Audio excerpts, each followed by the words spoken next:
first, the manager of the Mets, number 10, Terry Collins.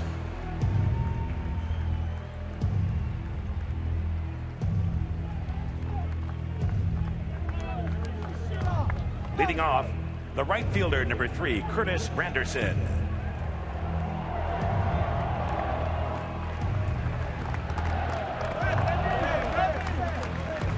Batting second, the third baseman, number 5, David Wright.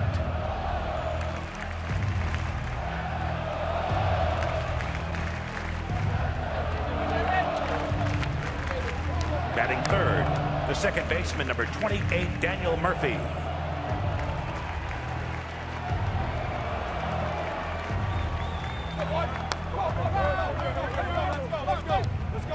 Let's go, boys. Win every pitch. Batting fourth, the center fielder, number 52, Yoenis Cespedes.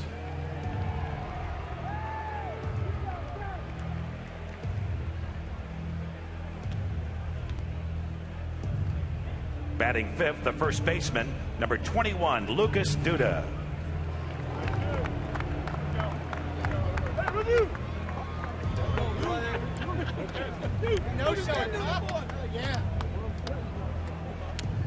Batting sixth, the catcher in the right field bullpen, number 7, Travis d'Arnaud.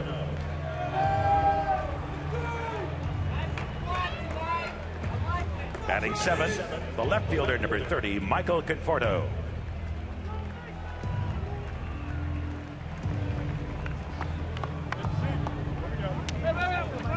Batting eighth, the shortstop, number 4, Wilmer Flores.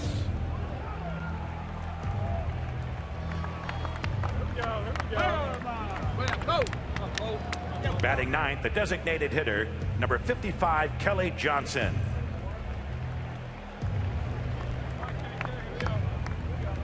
And tonight's starting pitcher, warming up in the right field bullpen, number 33, Matt Harvey.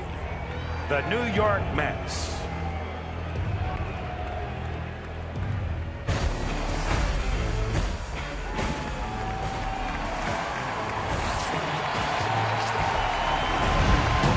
The Kansas City Royals, who 1 year ago stormed through the playoffs, making it all the way to the 7th game of the World Series before coming up 90 feet short, are determined to take the crown this year in the Fall Classic.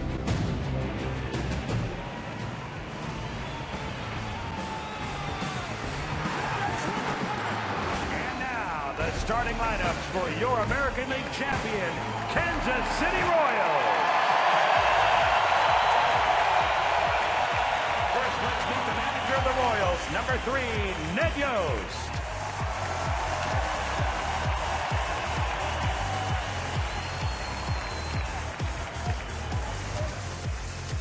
Leading off, the shortstop, number 2, Alcides Escobar.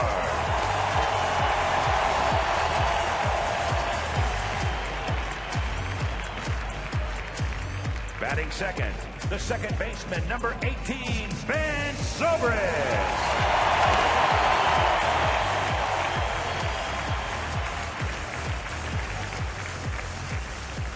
Batting third, the center fielder, number 6, Lorenzo Cain.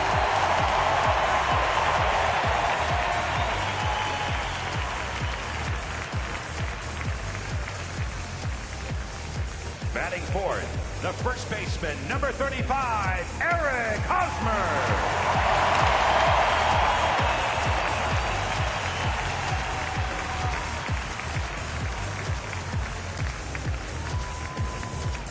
Batting fifth, the designated hitter, number 25, Kendrys Morales.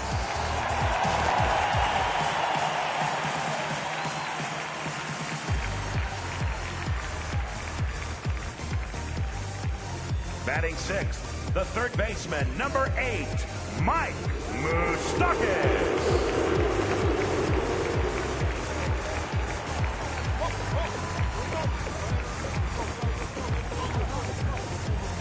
Batting seventh, the catcher in the left field bullpen, number 13, Salvador Perez.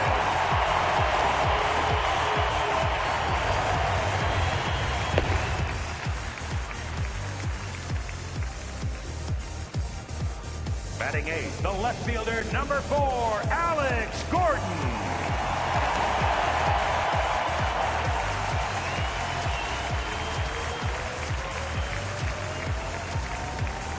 Batting ninth, the right fielder, number 15, Alex Rios.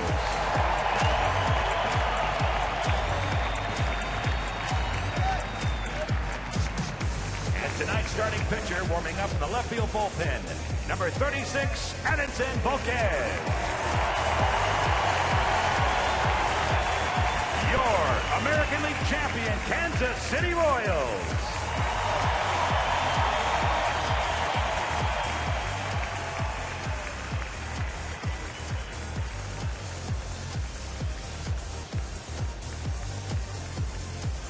At this time, we request that you please remove your hats, render a salute if you're a veteran of the United States military, as we honor America with the performance of our national anthem by the multi-platinum pop sensation that brought us his #1 hit, Honey, I'm Good, and his current chart-topping single, Good to Be Alive, S-Curve Records recording artist, Andy Grammer. Oh, say, can you see by the dawn's early light what so proudly we hailed at the twilight's last gleaming, whose broad stripes and bright stars through the perilous fight o'er the ramparts we watched were so gallantly streaming, and the rocket's red glare, the bombs bursting in air, gave proof through the night that our flag was still there.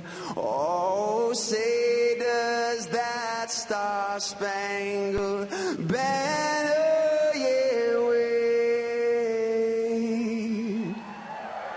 for the land of the free and the home of the brave.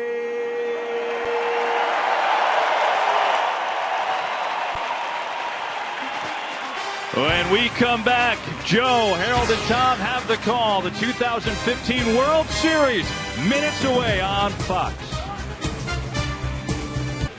On Fox. Here's the Mets lineup. No shocks, no surprises.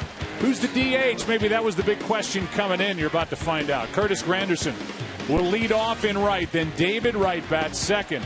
Daniel Murphy red hot hitting third. Yoenis Cespedes is the cleanup man. Lucas Duda got hot at the end of the NLCS. Darno is the catcher. Michael Conforto is the rookie left fielder. Wilmer Flores the shortstop. And it's Kelly Johnson getting the DH nod from Terry Collins, the oldest manager in the game today at 66. He's been a baseball lifer, and he finally gets to taste life in the World Series. They don't come any better in this game than Terry Collins. Been around a long time, Joe. I go back to Instruction League 30 years ago when Terry Collins was cutting his teeth, and fun to be around. You saw the numbers for Edinson Volquez. He is in the top spot tonight for Kansas City.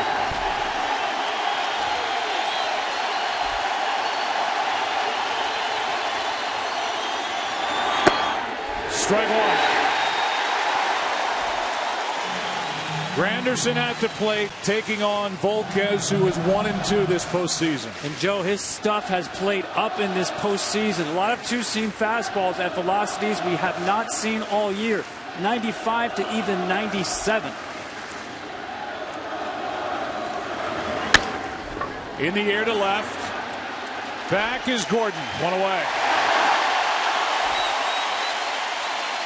Well, you know Alex Gordon is in left. One of the best arms in all of baseball. Lorenzo Cain in center. Alex Rios in right.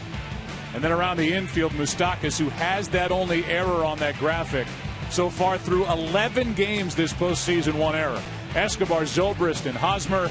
Salvador Perez is the rock behind the plate with Edinson Volquez on the mound. And Perez told us he's never seen Volquez throw this hard as a Kansas City Royal.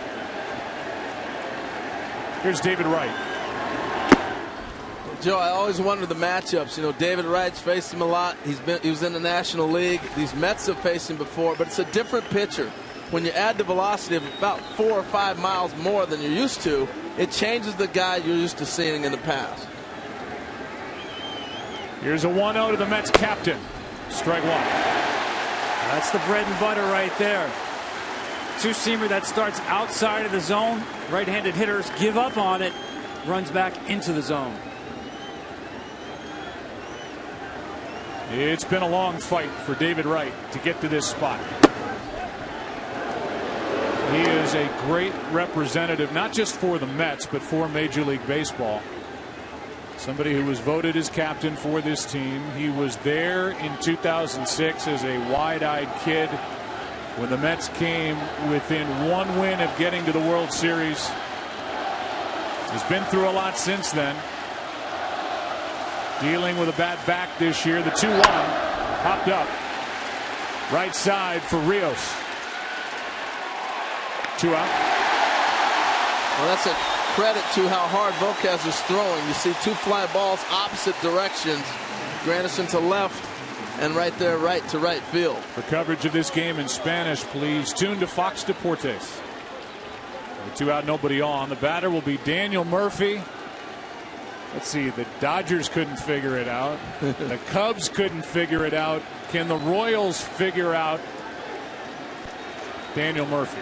Well, I know this. They're going to pitch in to end.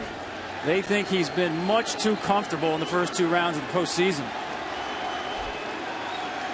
Perez sets up in, and that tails back for a strike. Regardless of what they try to do, if you've been following the playoffs, you got to be excited to watch this guy hit. It has been some kind of run. It takes you back to your childhood, Reggie Jackson type stuff. That misses for ball 1. You saw that graphic. 6 straight postseason games with a home run. That's a Major League Baseball record. He's got 7 in this postseason, and the guys that are on his list, like Kershaw and Greinke and Lester and Arrieta. Can he get Volquez? No. That's high and tight, ball 2. And Joe, to your point, I mean, he's hitting not good pitching, he's hitting great pitching, top tier. You know you're going to get great pitching in the postseason, but when you're hitting the best in the game for home runs like he's been, you're locked in. The worry is, has the layoff affected him? I don't think so, watching him yesterday.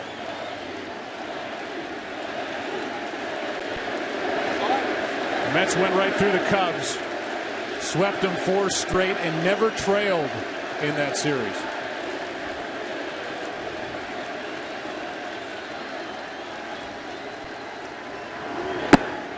Strike 2.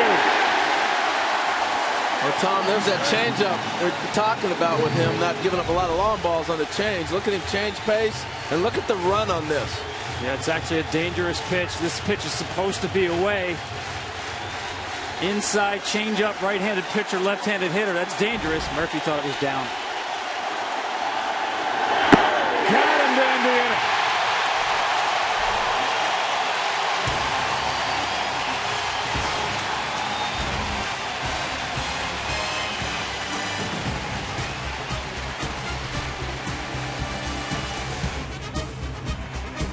The excitement around Matt Harvey. He gets the nod in game 1, and here's the lineup he'll face. Alcides Escobar, the ALCS MVP, then Ben Zobrist, then Lorenzo Cain, then Eric Hosmer. The DH is Kendrys Morales, Mike Moustakas, Salvador Perez, the left fielder Alex Gordon. Alex Rios is in right. They're good 1 through 9. They throw lefty, righty, switch hitter at you. They're tough to pitch to. The Mets have their ace, the right-hander who has started an all-star game. That was 2 seasons ago. And now he rolls into this one. 2-0 this postseason. If you've been watching the Royals like we have, be ready. He's swinging. First pitch. It is Escobar, and he swings and hits it into left center. Back at the track. It is dropped. Cespedes couldn't make the catch. How about that effort? Digging around third. Here comes Escobar. 1-0 Kansas City.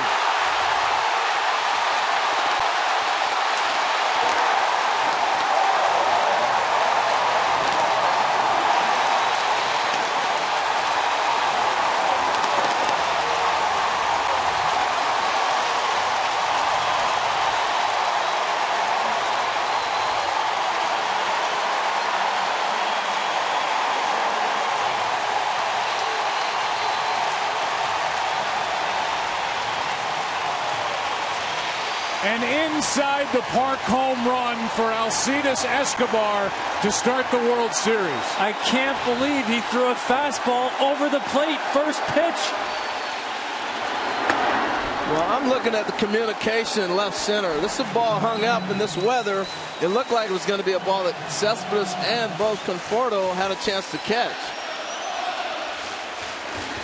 It's the 12th inside the park home run in World Series history. Zobrist flies one into center for Cespedes.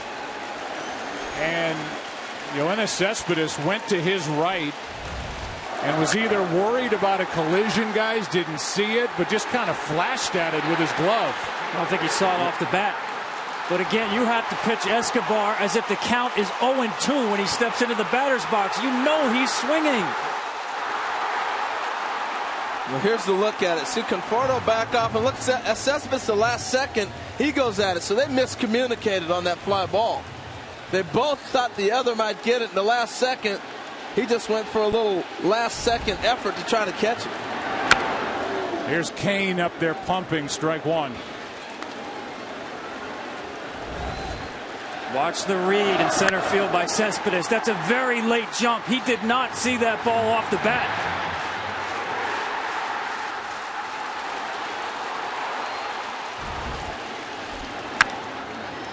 Kane checks on Cespedes again. He's been busy. 2 out. I'm like you, Harold. I was surprised that on this cold, damp night, that ball carried as far as it did. And bad jump or not, either Cespedes or Conforto could have gotten there. And in the end, it's Cespedes who just has to flash at it. And it's an inside the park home run. Yeah, that ball's got to be an out. Look, this park is huge. It plays big. It's big in the gaps, 387, but even bigger in a thick air tonight. But that's got to be an out between the two of them. Here's Hosmer with 2 out. Ball one. And that's what I expected to see more out of Matt Harvey from the get-go as he pitched against Chicago. More secondary pitches earlier in at-bats. Kansas City is so aggressive that to me, these games are decided on the first 2 pitches of at-bats against the Royals lineup. Hosmer completely fooled on that pitch by Harvey. 1 ball, 1 strike. You know, talking to Matt yesterday around the cage, he said he adjusts as the game presents itself in front of him. So clearly he sees him hacking. He's gone to a little bit of a slider now. He's as good an adjustment early as anybody. But let's say this. If you paid 1 second of attention to the Royals this postseason, mainly in the ALCS, you know they go up there ready to swing. I mean, here's all you need to know. Now, for any pitcher, you'll see a gap there. But for Harvey, it's 30% greater difference. But even that said, guys, that ball's got to be caught. And he's out of the inning unscathed. Cespedes was the center fielder on the Cuban national team when he was there.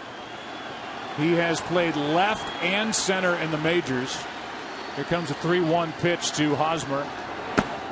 That gets away for ball 4. And when the Mets pulled the trigger right before the deadline and got Cespedes from Detroit,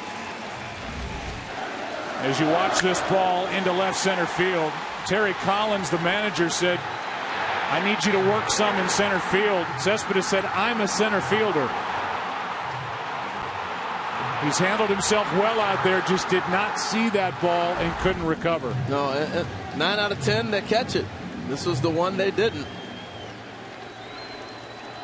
Got a 1-0 game. He was flying around too, man. That ball kicked. There was no chance of getting him at home. Here's Morales. Of all the guys in the Royals lineup, The one who handles the fastball best statistically is the DH Kendrys Morales. Well, this is the thing about an aggressive team. They put you in a position where you get away from your best pitch. If your best pitch is fastball, you got to throw your best pitch.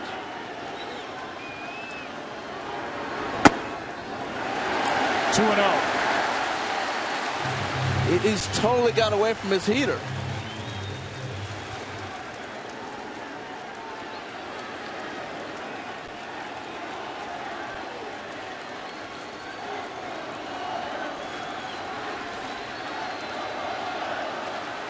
Morales 4 home runs this postseason. That's ball 3. What the Royals do is put incredible pressure on a pitcher because they will never concede a pitch in the strike zone. Every pitch is thrown under duress because you never get a free strike against this free swinging team.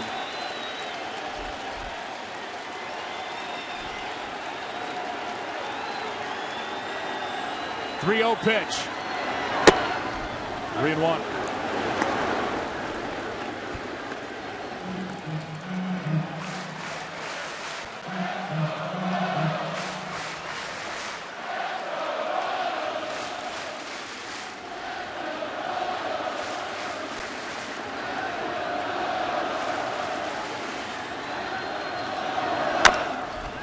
That's the first. A fair ball in the first inning of Game 1 is over.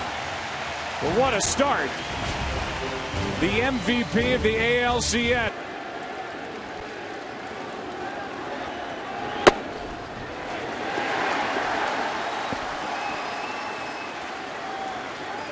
First pitch is in for a strike to Yoenis Cespedes.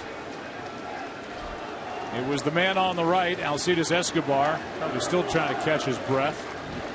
After that electrifying start, first pitch swinging, plugged the gap in left center field off the glove and arm of Cespedes for an inside the park home run. And now Yoenis turns on that one, fouls it, strike 2. Well, I said the World Series always surprises us. Didn't think it would come first pitch bottom of the first inning, not just an inside the park home run, but a stand-up inside the park home run. It's the second time it's happened in the history of the World Series. The first time it's happened since 1903. A leadoff inside the park home run. This is Moustakas. 1 out, and Cespedes was flying. They barely got him. In 1903, it was Patsy Doherty in Game 2, the first World Series, who led off the game with an inside the park home run. It's obviously then never been done. First pitch, Game 1 of a World Series, and It's Escobar, who is just, he's proving to be a postseason star. He was good last year. He's been great this year. Here's Duda. Lucas Duda, 6 hits in this postseason. Started out 2 for his first 21, and then got hot at the end of the NLCS, and this is one of the streakiest hitters in baseball. He is a guy that clearly the way they defend, you saw how the defense is set up. He can turn on a ball with the best of them. I worry a little bit about Zobrist out in the wet rain. You know, it's a challenge. He's out in shallow right, but in this case it's Moustakas on the other side of the bag.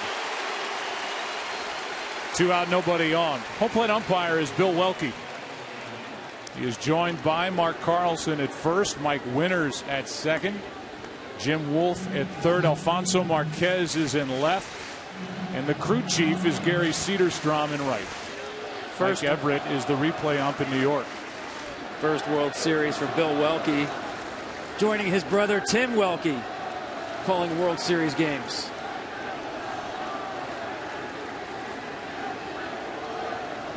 Here's Darno. Good young catcher who's just had a tough time staying healthy, but when he is healthy,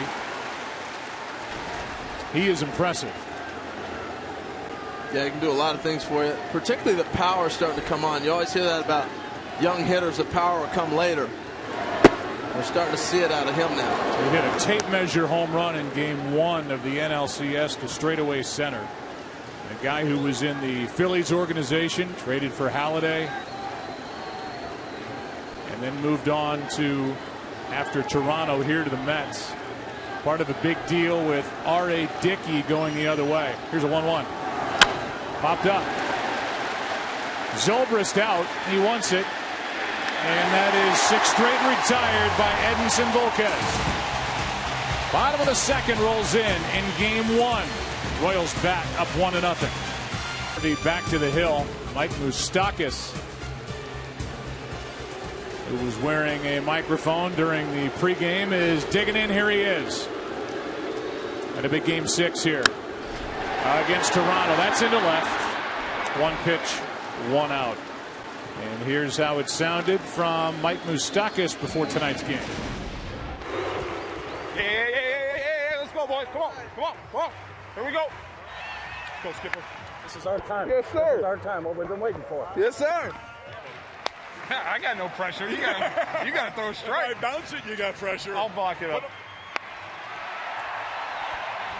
That'll work. I didn't bounce it, though. That'll work. They absolutely love Mike Moustakas here in Kansas City with good reason. Here's Salvador Perez, strike 1 from Matt Harvey.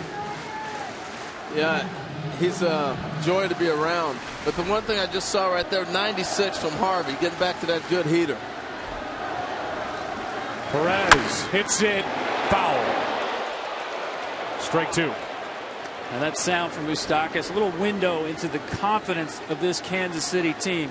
Joe, you mentioned at the top, 90 feet away from tying game 7 last year. They go to spring training, one of the earliest dates. They're working on pickoffs at first base. Normal routine stuff. Here's the 0-2. That is into right center off the bat of Perez. And a 1-out single.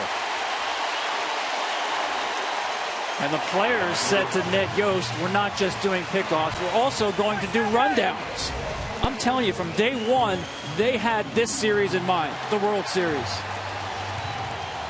See Perez taking that cutter the opposite way right there. The ball he pulled down the left field line was a changeup. I just feel like early going, Matt Harvey is the Dark Knight. He's the guy that comes at you with the fastball. And he got away from it after Escobar's inside the park home run. I just think he's got to get back if he wants to control this game to his fastball and trust in it. 1 on, 1 out. The number 8 hitter is Alex Gordon. Takes the ball inside. There are the numbers for Alex this postseason. Hit .271 during the regular year. .309 hitter against right-handed pitching in his postseason career that dates back to the beginning of last October. That is outside. 2-0. Well, watching his action, Tom, it almost looks like his delivery looks like a changeup, and the ball just explodes because he's got such great downward movement. Yeah, I haven't really seen the upper 90s yet. More in the 95, 96 range, but that's plenty good enough for Matt Harvey.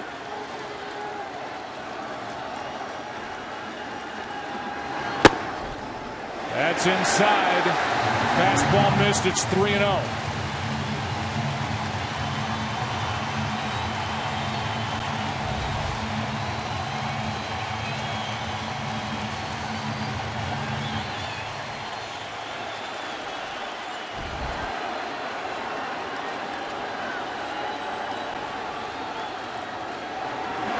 Swinging on 3-0, and Gordon pulled the trigger a little early. They don't concede anything.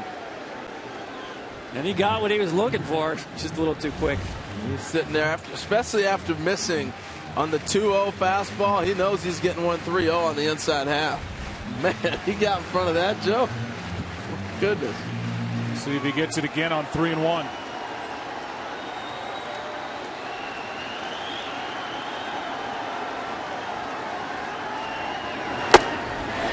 Second walk handed out by Harvey. Well, remember, Matt Harvey is pitching on 9 days of rest. During the season, they skipped his turn twice, allowing him to pitch on 11 days of rest, and he threw shutout ball in both of those starts after the long rest. Well, the Mets didn't trail in their NLCS against the Cubs. They trail right away here against Kansas City, and there are the numbers on the different days of rest for the young Matt Harvey. They think his mechanics are so pure, he holds his stuff well, even with extended rest. Here's Alex Rios, 2 on, 1 out.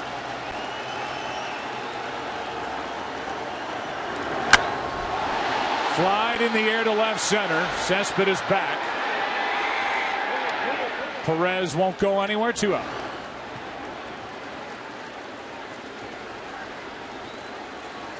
We'll give you a StatCast powered by Amazon Web Services.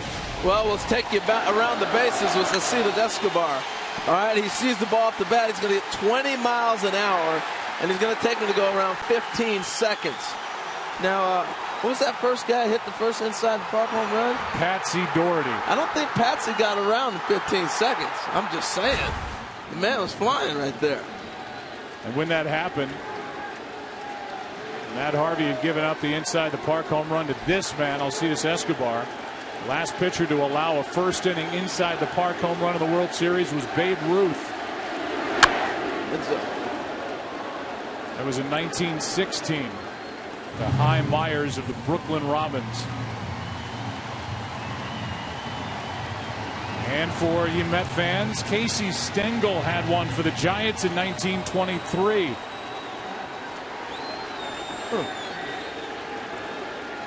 First manager in the history of the Mets. It started in 1962. Look, this is a tough ballpark to defend. In the history of Kauffman Stadium, there's been 107 inside the park home runs. Now, I know it had AstroTurf back in the day, but you kick a ball in the corner, it rolls around the corner. We saw that there in left center field. Not many ballparks in left center you're going to give up an inside the park home run. This is a big ballpark. A lot of real estate to cover. 2 on, 2 out, 1-1. Good pitch from Harvey, strike 2. And so far, slider, changeup. For the guy who goes hunting fastballs. Here's the change. And the arm speed is what gets Escobar, not the location, the arm speed. And it's that in-game adjustment from Harvey. This guy's not just a thrower, he can pitch, and that's what's impressive about all the young guys.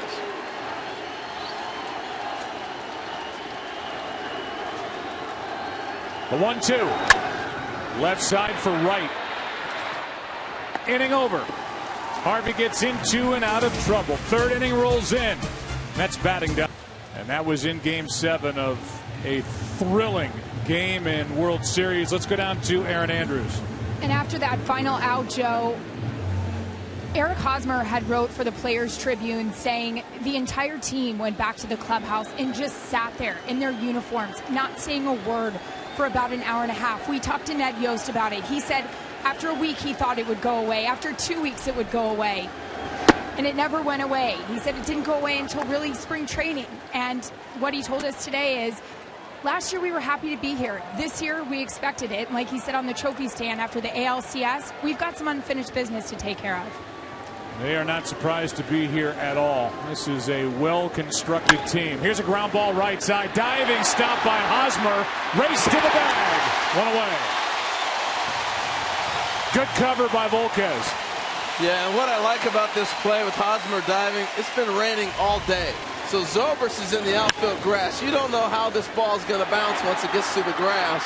And that's a nice play and excellent cover to get over there by Volquez as well. But that ball gets to the grass, it's going to shoot. And I was curious how that's going to play. They're going to play deep all night on a couple hitters. We'll see how that plays out. The ground ball to the right side by Michael Conforto, the rookie, who looks like he's going to be a superstar for the Mets. But that's a two-time Gold Glove Award winner Hosmer at first, making the diving stop. And with 1 out, the batter is Wilmer Flores.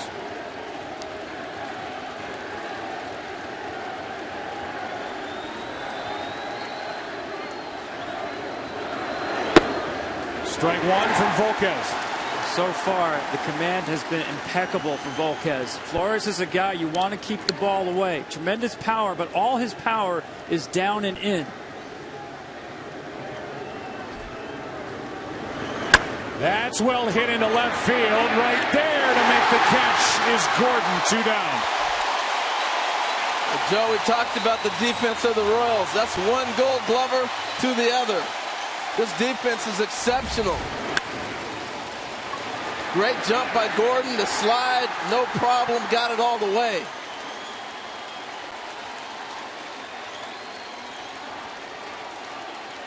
And what a lift, Tom, for your pitcher. Knowing you can throw strikes, you got a defense like that behind you. Just one error the entire postseason for Kansas City. You know going in, they will not give you anything. They will play a clean game. Kelly Johnson is the number 9 man, the DH. Mets looking for their first base runner, strike one. Kelly was picked up from Atlanta along with Juan Uribe.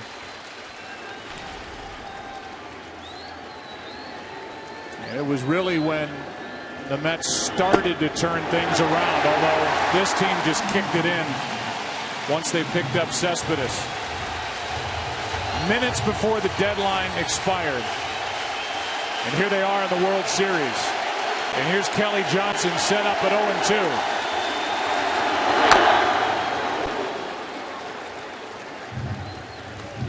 And before another 0-2 pitch, a reminder, tonight's telecast sponsored by AT&T.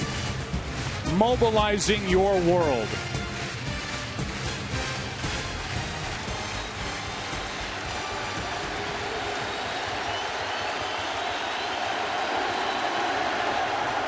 The 0-2. Big swing by Kelly Johnson. This is only the 33rd game for Kelly Johnson as a DH. He's bounced around. He's been with the Yankees. Just a .213 hitter as a DH.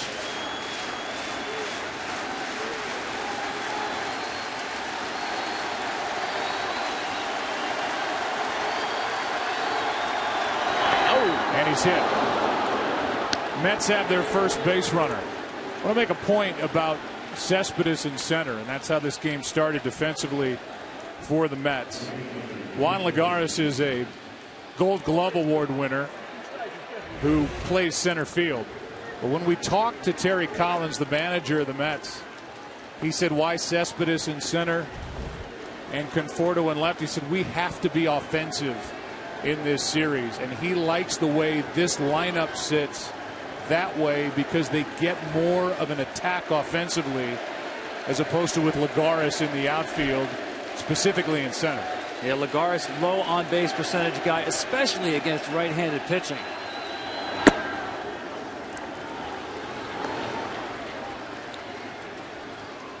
I like the move. I like Cespedes in center field. That was just a miscommunication between the two of them. But if you watch him all year, he's a guy that can roam out there. I don't have a problem with Terry's decision at all.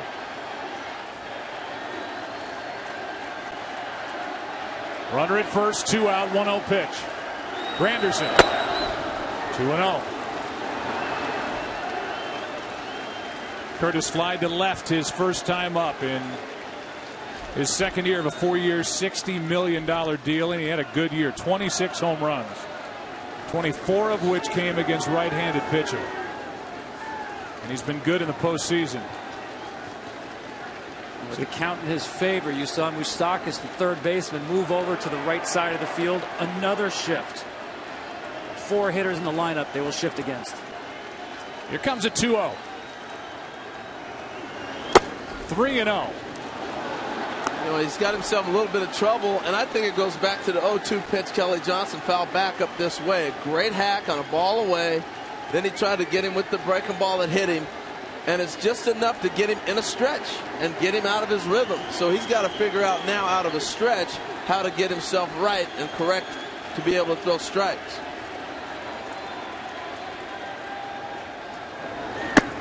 That's a walk. A hit batsman and a walk, and it's 2 on with 2 out, and David Wright coming up. Official caps, hoodies, jerseys, jackets, and more. Get all your Mets and Royals World Series gear and celebrate with your favorite team at the MLB.com shop. What an opportunity here for David Wright. Well, Volquez does have some walks in him. All 3 starts, 4 walks. But I think you'll see him stay hard against David Wright. Since David got back off the DL, not the same hitter against velocity. He's not that same hitter who would take that fastball away and drive it to the gap in right center field. Just 1 extra base hit to the right side since he came back. I think the same pitch he got him first time around, 2-seamer hard away. is the go-to spot. Well, believe it or not, I think David Wright's the guy he wanted to get to get out of the inning once he fell behind Granderson. This is his out guy. You don't want to get to Murphy, but here's who he's going to try to get out of this inning. Tying run at second, go ahead run at first, 2 out. Here in the third. David Wright. He's been dealing with spinal stenosis, a narrowing of the spine. And it cost him all but 38 games. So for the year, 5 homers, 17 RBIs, went 4 for 14 in the NLCS. His first World Series. And the Mets first since 2000.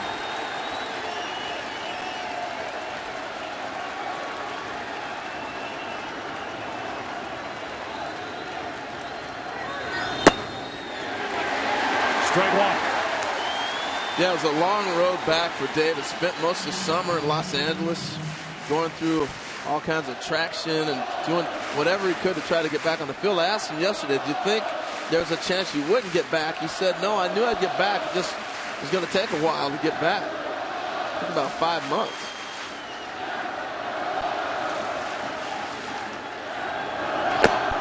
Two and one.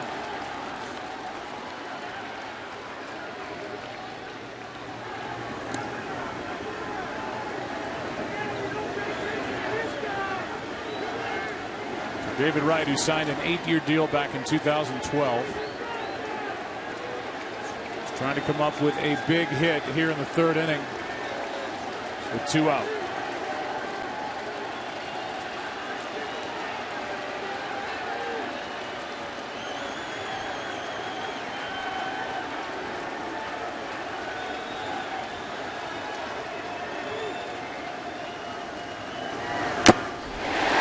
There's the heat. Wright can't catch up. 2-2. That's the pitch. That's Volquez's strength, and that's where he wants to go.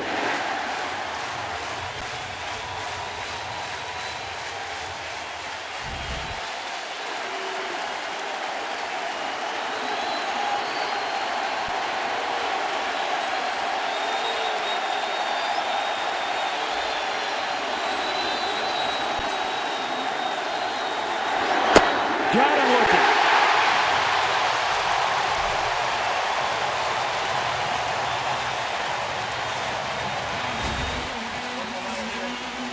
Mets get their first base runners. Strand their first, and after 2.5, 1-0 Royals.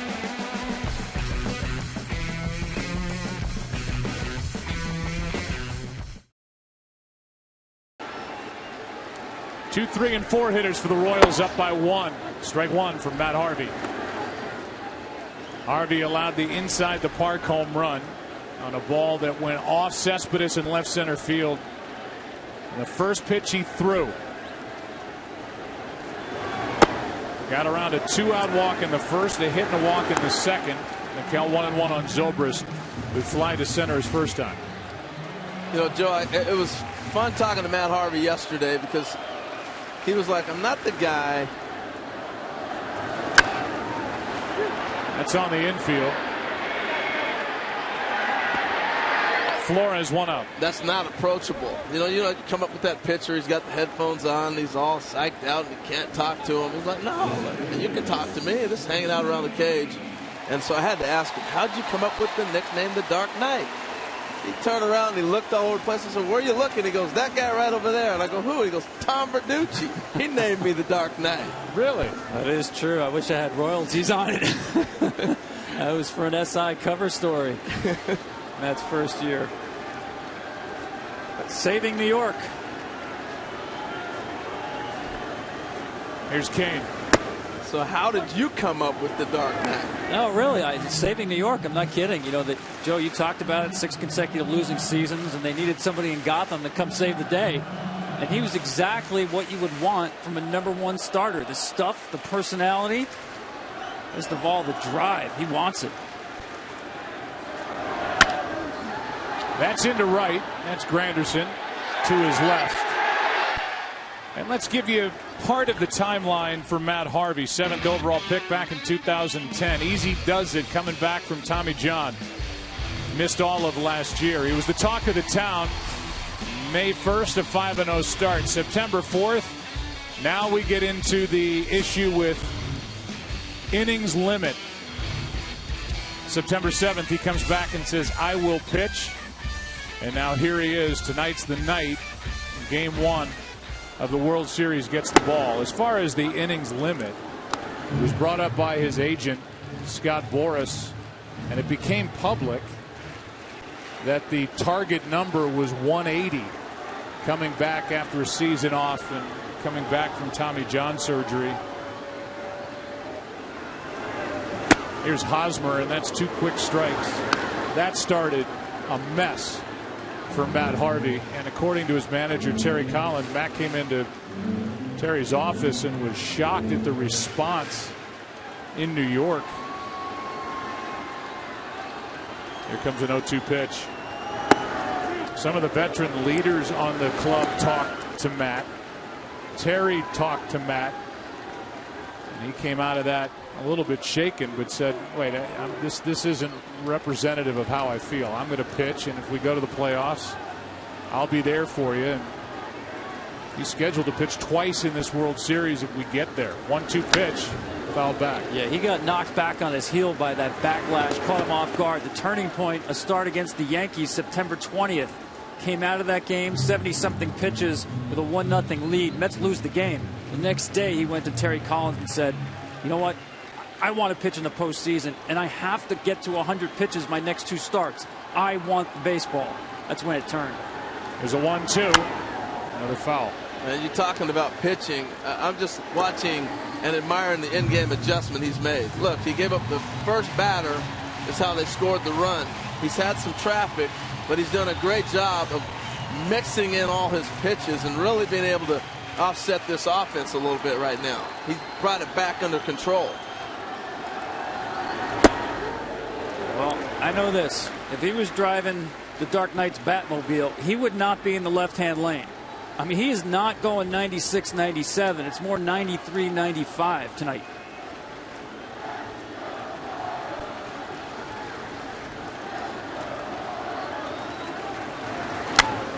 Well, he talked about the, really more with Scott Boras' agent, the 180 innings limit. He started this night at 202 for the year. Here he is working in the 3rd. So much for 180. But the big thing, there wasn't a lot of history after the Tommy John surgery of a guy throwing over 180 innings. That's over the head of Harvey. Tough play, Flores. Good play, Flores. And that'll do it for the Royals here in the 3rd. 4th inning rolls in 7 seasons in the big leagues. And how about being on the list with Luke Gehrig? 1 or more hits, 1 or more runs, 1 or more RBIs in 7 straight postseason games. And he goes up there hammering at the first pitch. Strike 1 underway in the 4th inning. Mets batting down 1. Joe, I really think he got on that home run tear, and it shocked everybody, including the pitchers he was facing. And you've already seen Volquez now has gone to a different game plan than what Murphy has seen a lot of in the last 2 postseason rounds. That's into center field, and Murphy's got another hit. That is his 17th hit of the postseason. And for more on Daniel Murphy, a free agent to be, down to Ken Rosenthal we go. Joe, Royals pitching coach Dave Island had a very interesting comment yesterday on Murphy, saying he's very comfortable right now. I'll leave it at that. Island obviously was referring to the fact that Murphy has not been pitched inside, certainly not up and in. Of the 152 pitches he has seen this postseason, only 6 were classified as up and in. Only 4 of those were strikes. The Royals are going to have to work him in to get him out. He's 1 for 2 tonight. It's the first hit of the night. It belongs to Murphy. No surprise there.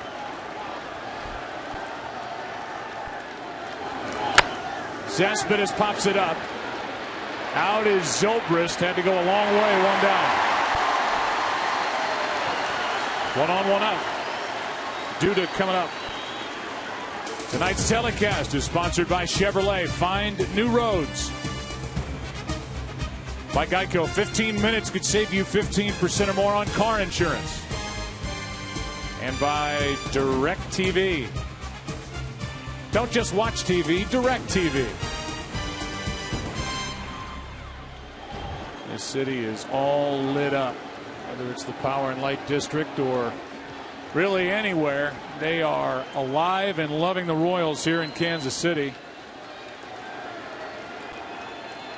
Packed into Kauffman Stadium, where the Royals have been playing since 1973. Ball one outside to Duda, renamed it Kauffman Stadium in 2009. And I bet Kauffman Stadium hasn't seen a shift like this. Not back in George Brett's day.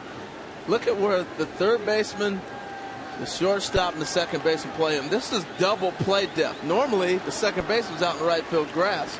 But that's how deep they play him and how much they overplay with one out here in the inning. Duda hit 27 home runs during the regular season. And he is more than capable of getting hot and doing in this World Series what Daniel Murphy has done with the long ball to this point in the postseason.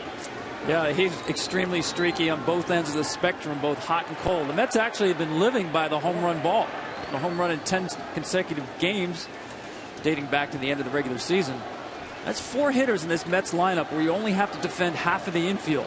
Kansas City, the exact opposite. That's why Kansas City is a better rally team. They use the entire field. Hard hit and base hit. Murphy will turn and go to third. There won't be a play, and it's first and third with 1 out here in the 4th. And he somehow found a hole through the right side of that infield. That was smoked. Well, he hits the ball right where Moustakas has to make a decision. This ball goes there. He now has to try to beat Murphy to third. It's a foot race, so Murphy knows he is now first and third all the way. That's the one thing that happens with this shift. Now you've allowed a guy first and third without even thinking about it. Normally, he may not be going to third base right there, but Murphy knew as soon as that ball's through, there's nobody at third. It sets up their inning nice. Base running has been a plus for Murphy in this postseason. You think back to Game 5 of the division series at Dodger Stadium. There he is, 90 feet away. First and third, 1 out for d'Arnaud, the Mets catcher. Ball 1 from Volquez. You know, Murphy's watched that defense all summer, how they defend Duda. He's got that in his mind, and like you said, last game right here too.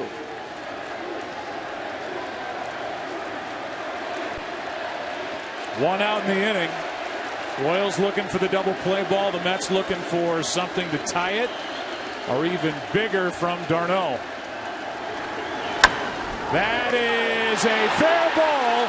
Tie game. RBI base hit by Travis d'Arnaud. And it's 1-1 here in the 4th. Runners at first and second. I don't know where Moustakas might have been able to go with this ball. He might have had to go to first base if he gets it anyway. This ball just kicked and got away. Nice piece of hitting and finding a hole, but I don't know if he really has a play if he comes up clean with this. Yeah, I don't think he did. In fact, it was a great play just to save another 90 feet.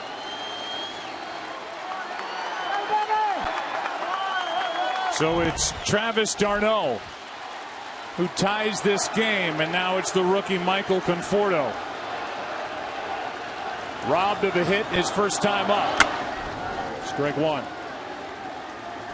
First and third changes everything on a defense because you're drawing guys in on corners. And because he has to honor Murphy over there a little bit, you got d'Arnaud not being able, Moustakas not playing deeper in that situation. So a lot of things happen with Murphy's run to from first to third base, changed the whole half inning. Here's the 0-1 pitch from Volquez. Conforto pops it up. Playable. Moustakas in foul ground. 2 out.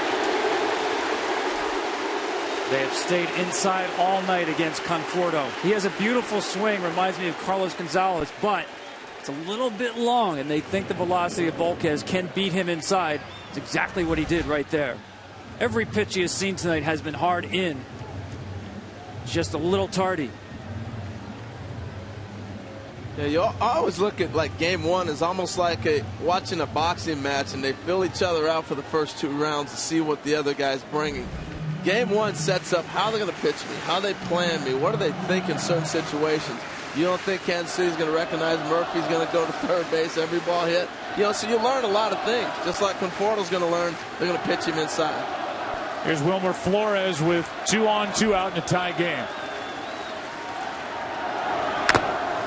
Strike one, and that caught Perez, and that's just another night at the office for Salvador Perez. Nobody gets hit more than the 25-year-old backstop for the Royals. See how that right hand hangs down there? Ooh. And that's a product of having base runners on. Normally you might see that hand hiding behind the glove.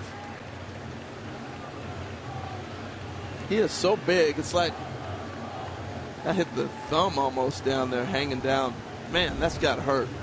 He's so big, and it's hard for him to get down as low as most catchers get. So he's not just a big target, he's a higher target. This is a serious one here. He doesn't take a lot of time. You got Trainer coming out and Ned Yost. If that ball's on his thumb and possibly that inside finger, that's how you grip a baseball. Talk about how many times we've seen him get hit all month. The follow through by Donaldson that caught him on the back of the left hand and the finger.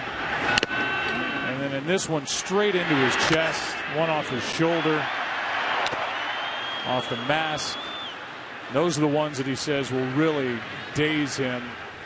When we asked him before the game, what hurts you? Here's the one that just happened right off the right thumb and index finger. He pointed to his jaw from those foul tips off his mask, and now he's grabbing the rosin bag to see if he could theoretically grab a baseball. That's not the greatest hit CD you want to compile. Ken Rosenthal, what do you have that you can add to that? The last 2 games of the ALCS, Perez started wearing a mouth guard. Now he's done this on and off. He even does it on and off through games.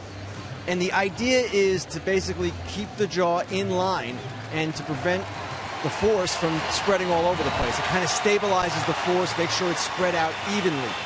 The idea there is to keep the pressure off his neck. Now, he doesn't always wear the mouth guard. It's a habit he has to get into.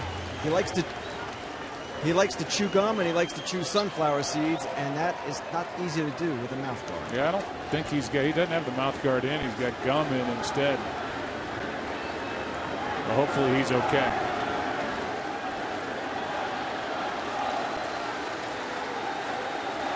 Two on, 2 out, 0-1. The count on Wilmer Flores.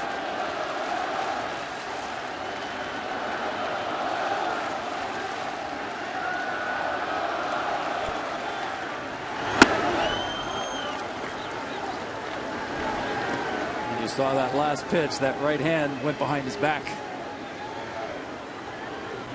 And rightfully so. He's got Duda at second base. He's got Darno at first. They're not going to run with 2 outs in this situation. So, yeah, he should be putting that behind his back and protecting himself. Great observation, Tom. You see it right there clearly. Left side. In the hole, it's Escobar. And the inning is over, but the Mets have tied it. The RBI for Darno. Bottom of the 4th here in game 1. Now tied at 1.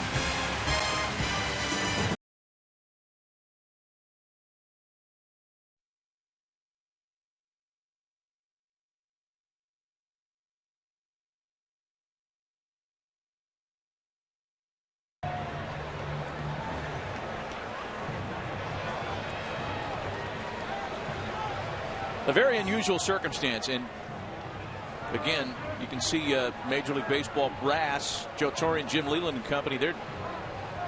They look just as concerned, certainly, as players on the field are at what's now amounting to a lengthy delay. you've got to wonder about this affecting Matt Harvey, John. Well, like I said, I mean, he just had a beautiful at bat against Morales. He's thrown all his pitches, got a strikeout. Last thing you think you're going to have is this delay for no weather reason, no confusion, no argument, and you just do the best case scenario. He's thrown some pitches. You can only throw so many. So as a starting pitcher, you basically have to just do your thing, mentally stay locked in, and then when the play resumes, you don't miss a beat. You know, another explanation as to the pause. This is certainly troubling if there is to be a replay review.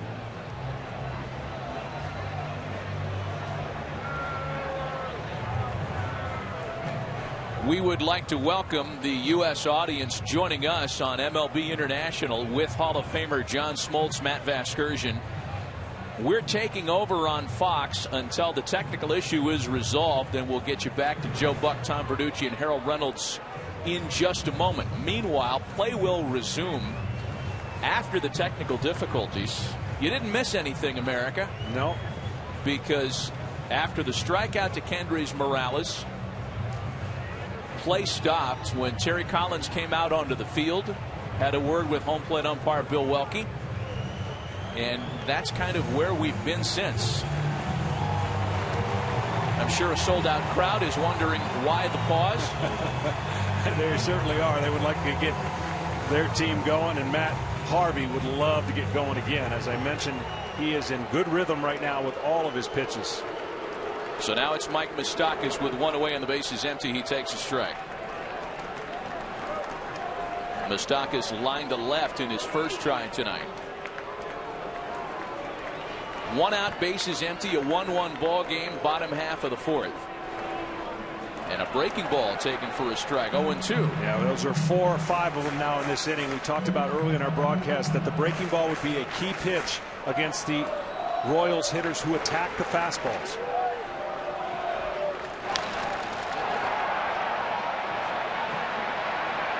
Still a 0-2 count to Mike Moustakas. Typically a game plan of 61% fastballs out of Matt Harvey. He is nowhere near that, where his off-speed pitches have taken over now in the latter part of the innings.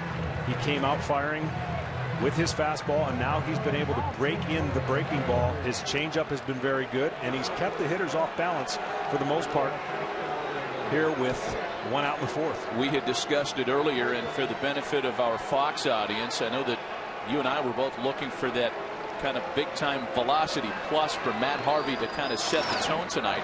It's been anything but that. He's had the 95, but as you mentioned, we've seen more of the secondary pitches than we thought. In fact, he's thrown his fastball less than half the time to start the night this evening. And that's what video and watching the lineup and what they'll do to the fastball. It's great cat and mouse game that a pitcher has when he's on the mound. Who's going to execute and make the other person change?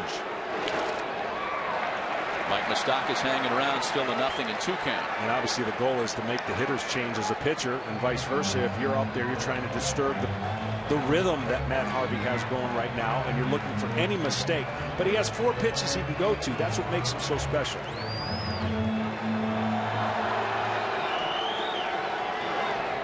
Bounces one to make it a ball and 2 strikes.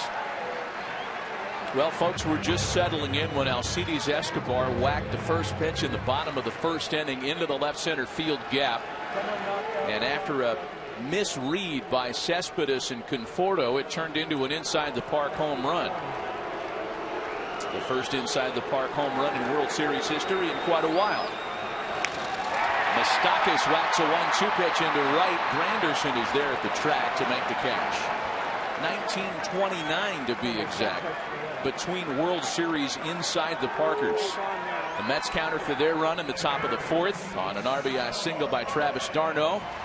And now with 2 out in the bottom of the inning, it'll be Kansas City catcher Salvador Perez. Matt Harvey got away with a hanging changeup, got underneath that changeup, and it was driven out to right field. Both outfielders cover a lot of ground. You see how Perez's index and thumb finger, his fingers feel on that bat after getting hit. For about 5 minutes. The ball and no strikes to Perez. And again, we'll get you back out to Joe Buck, Tom Verducci, Harold Reynolds, Aaron Andrews, and Ken Rosenthal on the Fox broadcast as soon as the technical problem is resolved.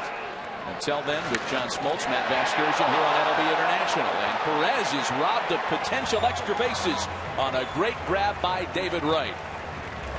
Through the delay, the Royals go down in order in their half of the fourth. On to inning number 5 in game 1. The Mets and Royals all tied 1 apiece. New York, Johnson followed by the top of the order, Granderson and Wright. And so far, so good for both starting pitchers. Edinson Volquez began the night by retiring the first 8 Mets that he faced. He got out of a tight spot in the 3rd. Could have been an even tighter spot in the 4th, but he was able to limit the damage to 1 run for the Mets, and that's where we stand. Kelly Johnson was hit by a pitch in the 3rd. Ended up stranded at second base, as after a base on balls, Volquez struck out David Wright to end the inning.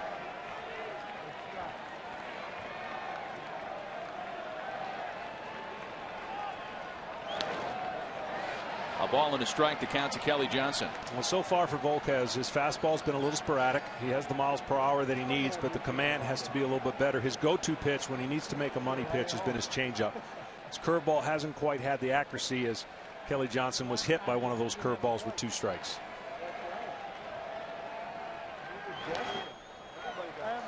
One and two.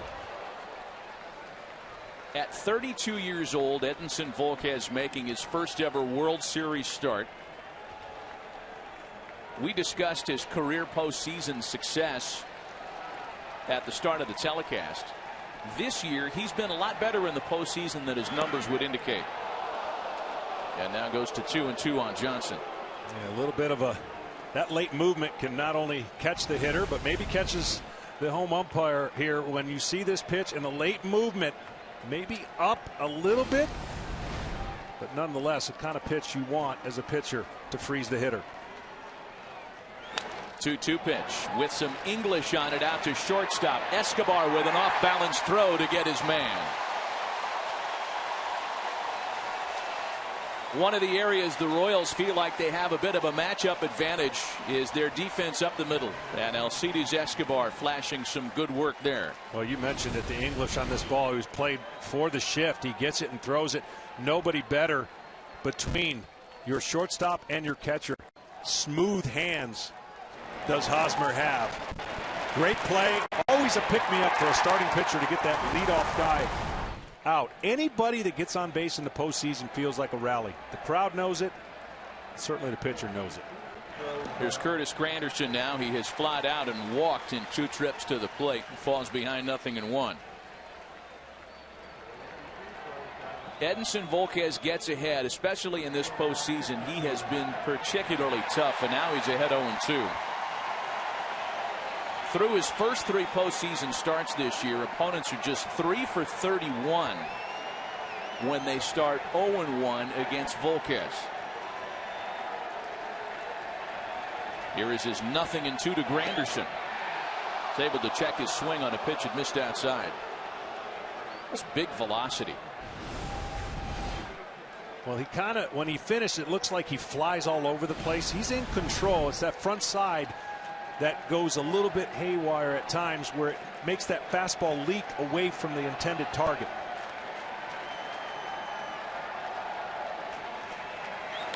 The breaking ball fouled away. That's why the changeup and the curveball, you slow yourself down naturally as a pitcher, so you're probably going to be, you don't worry about throwing the ball super hard on these breaking pitches and these changeups. You see one right there he left out over the plate. But his fastball, he's letting it go, and he's letting that velocity and movement take care of itself, and hopefully in the right area. 2 of the hardest throwing staffs in baseball. Granderson takes a 1-2 pitch into right. Back is Rios, and that one is gone.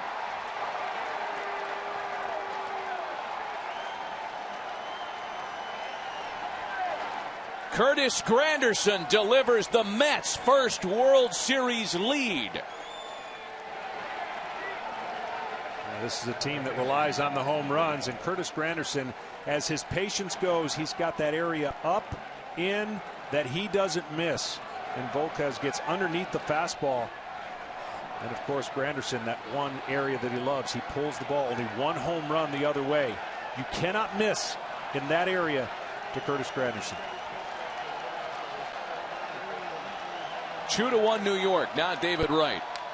And on the first pitch, he grounds to second. Ben Zobrist has it, and there are 2 away. Curtis Granderson, as we talked about earlier, gives you good at-bat, leads the league in pitches per plate appearance, gets to a 1-2 count there, John, and still goes deep. Well, again, we talked about the 2-strike hits, the 2-strike home runs, 9 of them, now 10 for the Mets.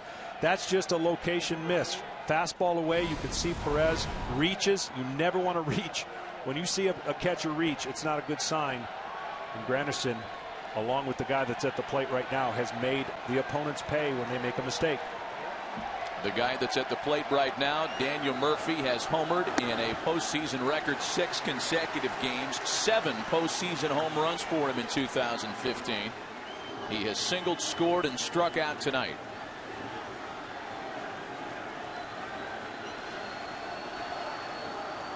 The 0-1 is wrapped on the ground to Zobrist. To his left, he's able to make the play. Not before the Mets can grab their first lead.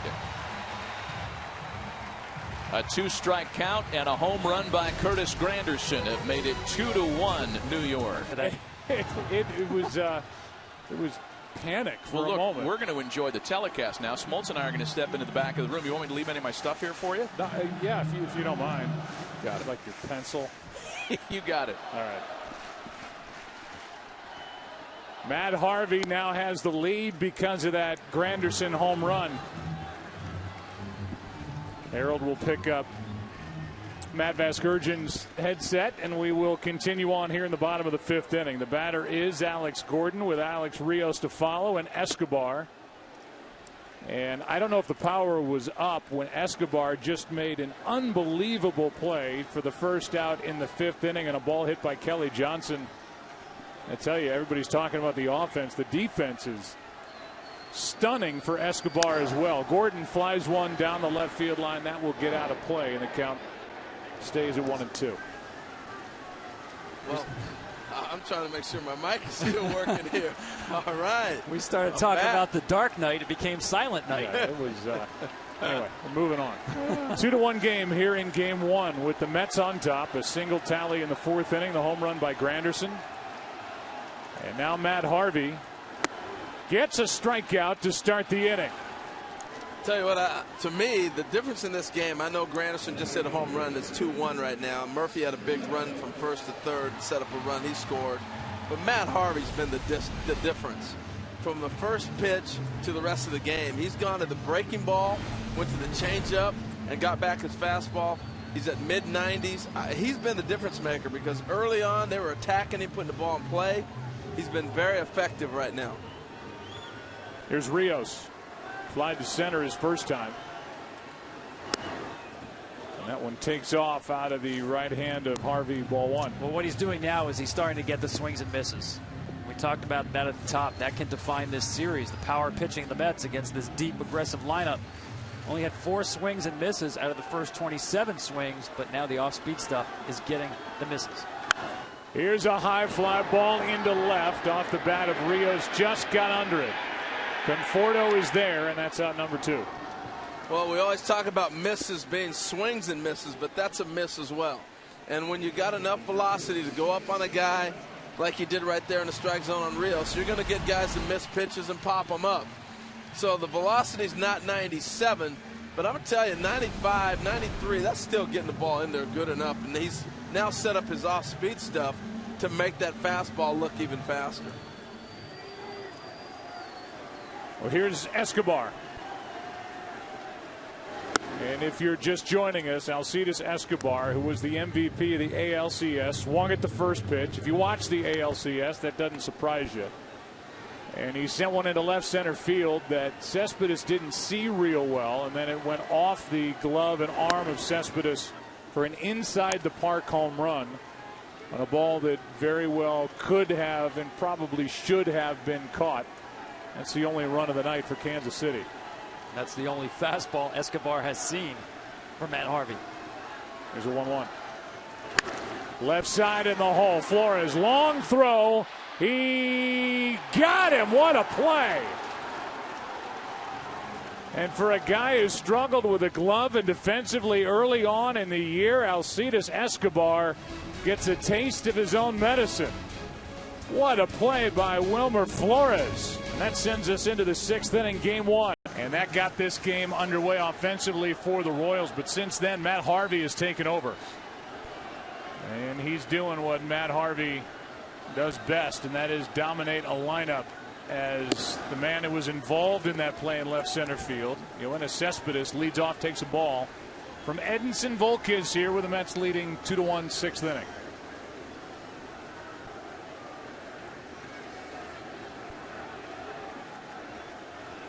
Cespedes, then Duda, then Darno. The 1-0. 1 ball, 1 strike. Wants to keep that ball above the hands of Cespedes. This guy's got the fastest hip since Elvis. Anything inside and down is in the nitro zone for Cespedes. Away and up is where you have to attack. Here's a 1-1. That is to the left of Escobar and into the outfield for a base hit. Cespedes on for the first time tonight. And that comes leading off in the 6th. You know, his swing is so simple. There's not a lot of movement to it. Just simple setup. Bring his hands back and then let it fly. And that's why the improvement this year has really worked for Cespedes. Before, he was very vulnerable. 3 years, 4 years of the slider, the ball down and away. He's made that great adjustment, and he's really taken off as a big-time, big league player. Now we're back to that Duda shift again. And in this situation with no outs, I wonder, will we see something similar to what we saw with Murphy being able to go first to third? It just changes how you got to defend when you pull into the shift. We saw that on Duda's hit back in the 4th inning, led to the first run of the night for the Mets as Duda takes a strike.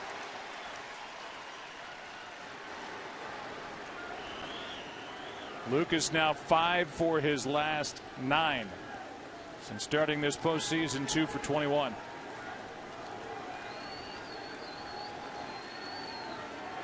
"27 home runs during the regular season." Here comes the 0-1 pitch. Volquez got it by him, strike 2. We had to delay. Not only did our truck go out, but word came down that because there was no video feed, New York and the replay room was not getting what they needed. We had a bit of a delay when Terry Collins went out and Ed Yost. They got together, talked to Joe Torre, who is here.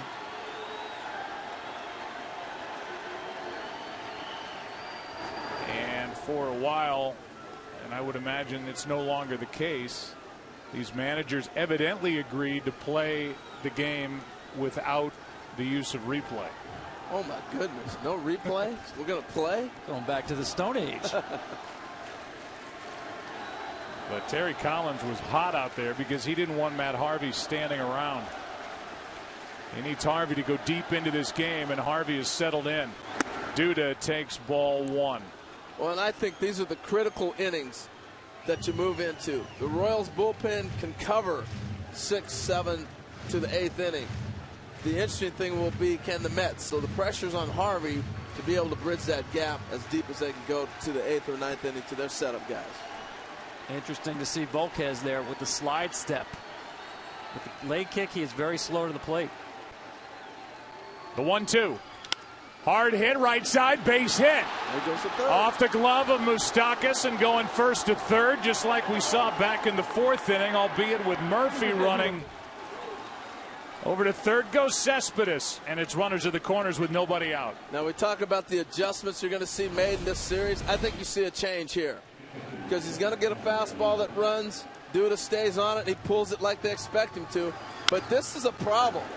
Now you're first and third on a routine ground ball that gets away. Okay, if he dives and it gets by, now you're first and second, no problem. This changes the whole half inning. You got no outs, and a runner goes to third base unscathed. So I think as this series progresses, this is one of the things I will watch and see. Will the Royals say, forget that, we're going back to our conventional style where we've been able to defend all season long. Meanwhile, Luke Hochevar is getting ready for the Royals out in their bullpen.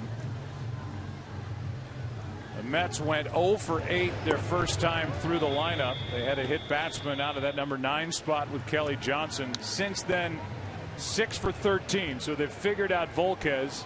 They have a lead and they have a chance to add to it here in the 6th.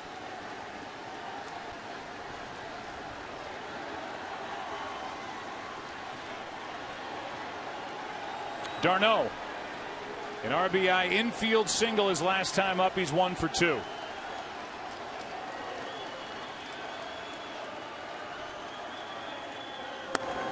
Tailing pitch upstairs for ball 1. See what has happened now. You force Escobar to come in. He's playing basically infield in, and so is Zobrist. Ball hits sharp at him. They might think about 2, but they're now in the 6th inning. They got to start cutting runs off at the plate. Here's a 1-0. That's a strike. Yeah, I agree. And I'm watching Cespedes get off at third base, and he's responding to the ball out of Volquez's hand as if a contact play is on, where he will break towards the plate. And with his speed, I love the play.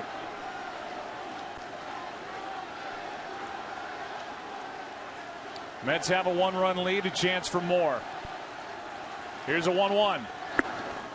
Ball 2.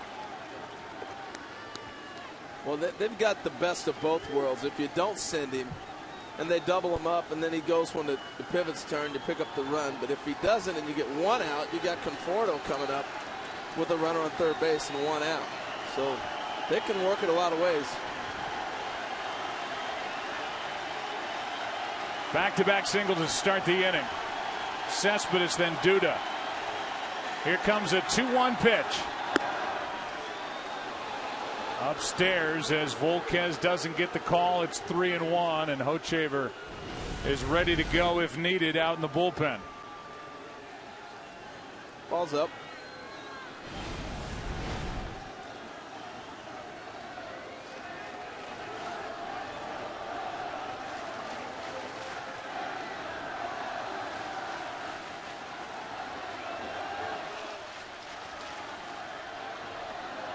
Three-1 pitch is fouled back, and what a swing by Darno. He's been leaving his off-speed pitches up this entire inning. Change-ups and the spike curveball. Really, none of them have been down.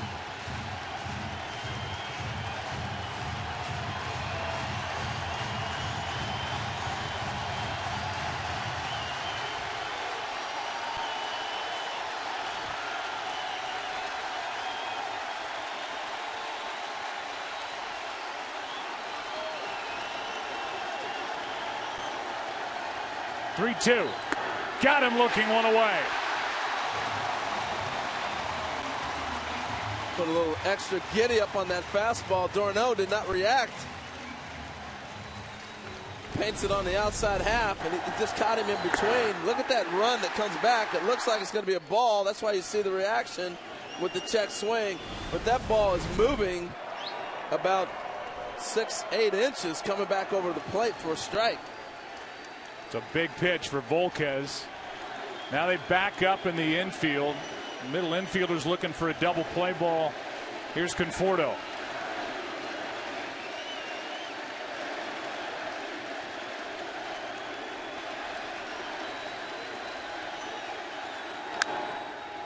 In the air to left. Gordon will come up ready to throw. Cespedes coming to the plate. Here's the throw. It's 3-1. That man stole him a run. The first to third play, I know I'm harping on it a lot, but it changed this whole half inning. That's 2 runs tonight. The Mets have scored on a ground ball to the right side and the runner going to third base. Conforto gets the RBI. That's his 3rd of the postseason. The throw by Gordon ballooned a little bit, and Cespedes reminds everybody just how fast he is. You know, when Cespedes came over from Cuba and there was a workout video, everybody's trying to figure out what kind of player is he. He had this black spandex outfit on, and he looked like the second coming of Bo Jackson. I mean, athletic, and fly. The thing that stood out more than anything on his video was how fast he was. And we got a chance to see a taste of it right there. Now runner at second, 2 out for Wilmer Flores. Alex Gordon out in left. 67 assists since the beginning of 2011. The most in the big leagues, but not here. And that is a diving stop, Moustakas. What a play to save a run.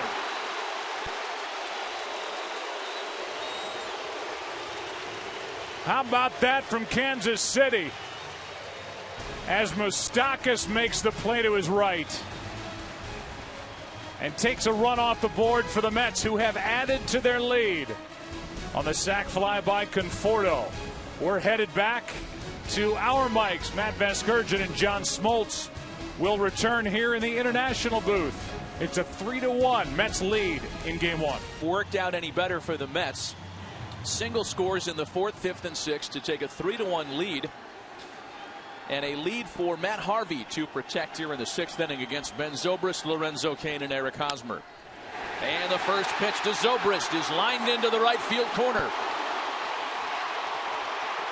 Zobrist thinking about a third bag, but instead happy with a leadoff double.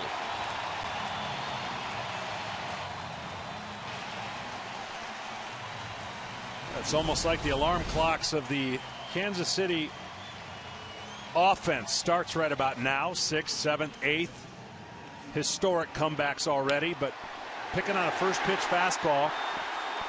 About 41% of the pitches so far out of Harvey have been fastballs. He's mixed it up beautifully. Runner on second, nobody out. He'd love to keep it just a 3-1 lead. At worst case scenario, 3-2 if they move the runner over and score him. That double ends a stretch of 10 in a row retired by Matt Harvey. Now Lorenzo Cain. Cain has flied out twice tonight. 0-1. Harvey has yielded just the 3 hits tonight. He has walked a pair, struck out 2.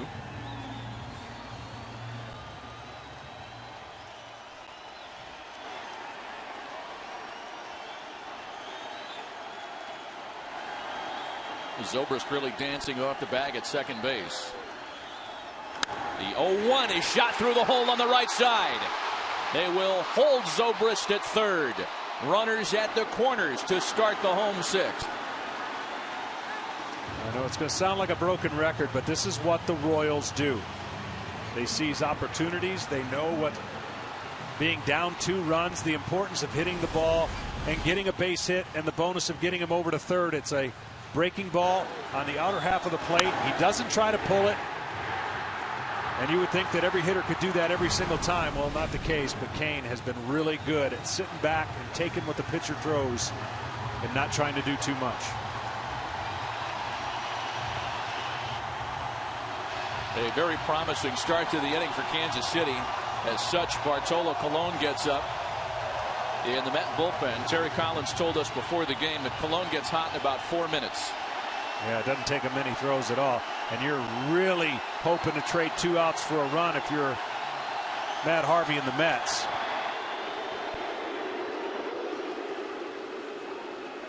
Hosmer locks in these situations as well as his teammates.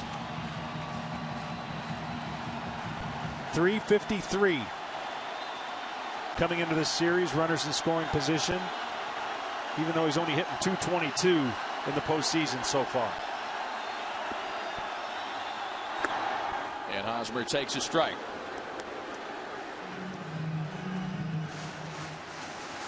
In 26 career postseason games, Eric Hosmer has driven in a Royals franchise record tying 23 runs. He's tied with George Brett for the most ever postseason RBIs by a Royal, and got to that number in roughly half the games that it took Brett to get there. Big swing and a miss to fall behind 0-2. Great pitch right there. That's the slider slash cutter down, as you see the numbers that Matt was talking about. That's the area. Now he gets tougher with 2 strikes. He doesn't expand the zone as much. He'll fight off the pitches away. Matt Harvey could try to go back in there if he wants and see if he could get that same repeated swing, but this is where Hosmer gets tough.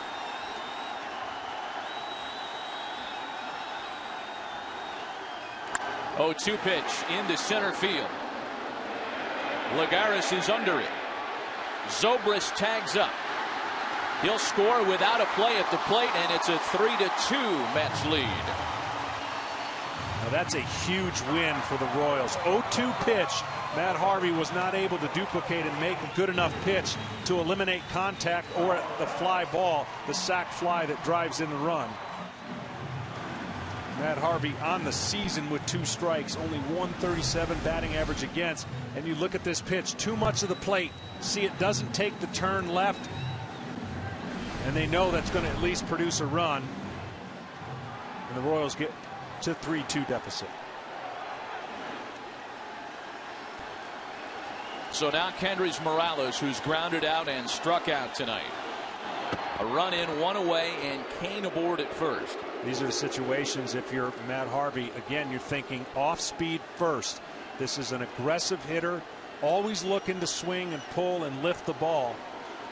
He's gone to his changeup early in the counts with Morales.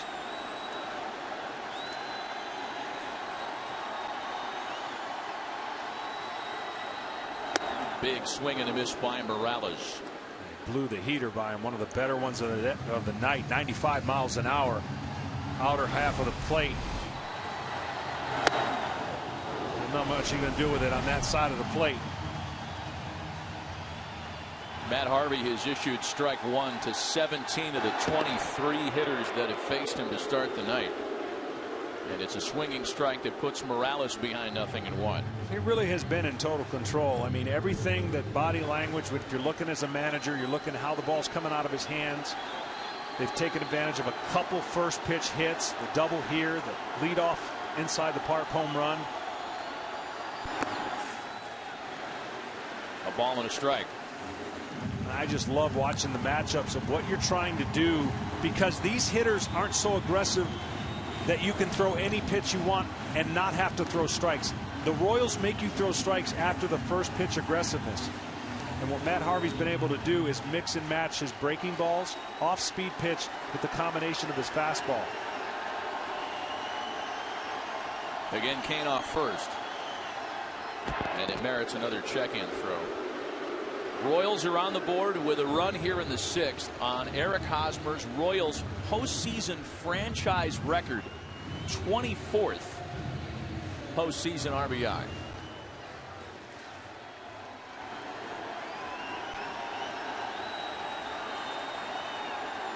There goes Kane.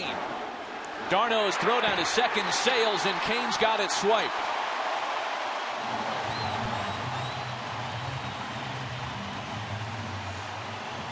You know, watching it live, I didn't think he got a great jump, but it was good enough with these Royals known for stealing bases.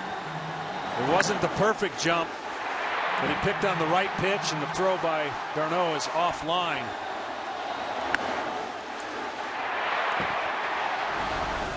Royals do probably the best job in baseball and base running in general. Not only their stolen bases, but going first to third, first to home. Back to Harvey. Boy, that would have been the inning-ending double play ball that would have gotten Harvey completely out of the jam. Instead, Kane holds at second, and there are 2 gone now for Mike Moustakas. How the Royals got here: Kane was at first base in Game 6. Hosmer was up. They waited the entire series for a play that they knew if a ball was hit to the right field corner, that Bautista would throw the ball to second, trying to eliminate the double, and Kane kept running, scoring what would eventually be the winning run. They don't miss a beat. They're prepared as a team. They put a lot of pressure on the opponent's defense and, of course, the pitching staffs. Mike Moustakas tonight is 0 for 2. Tying run in scoring position with 2 gone. These are situations in which the Royals have excelled. We talked about it earlier tonight. With 2 outs and runners in scoring position, Kansas City hit a major league best 278 during the season.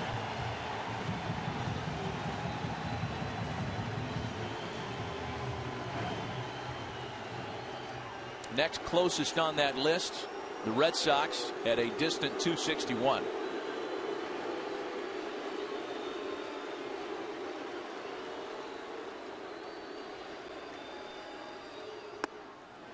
And it's 2 balls and no strikes to Moustakas.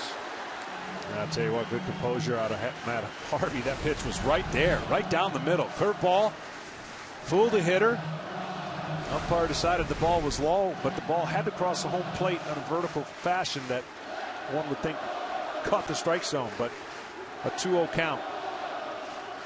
Base open, Perez on deck. You don't have to give in to the count. You still make the quality pitch you think is going to get Moustakas off balance.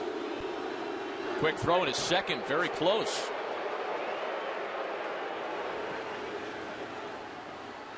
Because of the shift, that makes that play a little bit easier. Directly behind the bag is Flores, so he comes straight in. Usually you go from the side and do a daylight play, but he's more traditionally behind the bag. See how he just has to come straight in. It's easier for Harvey to watch that and make that play without balking or flinching.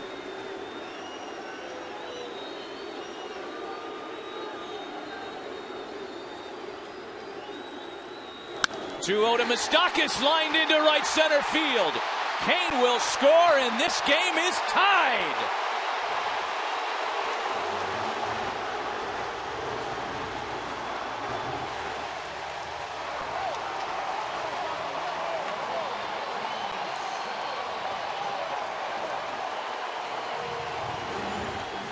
The only way you're able to do that is if you're a disciplined hitter and stay up the middle on a 2-0 pitch, because that's a 2-0 changeup.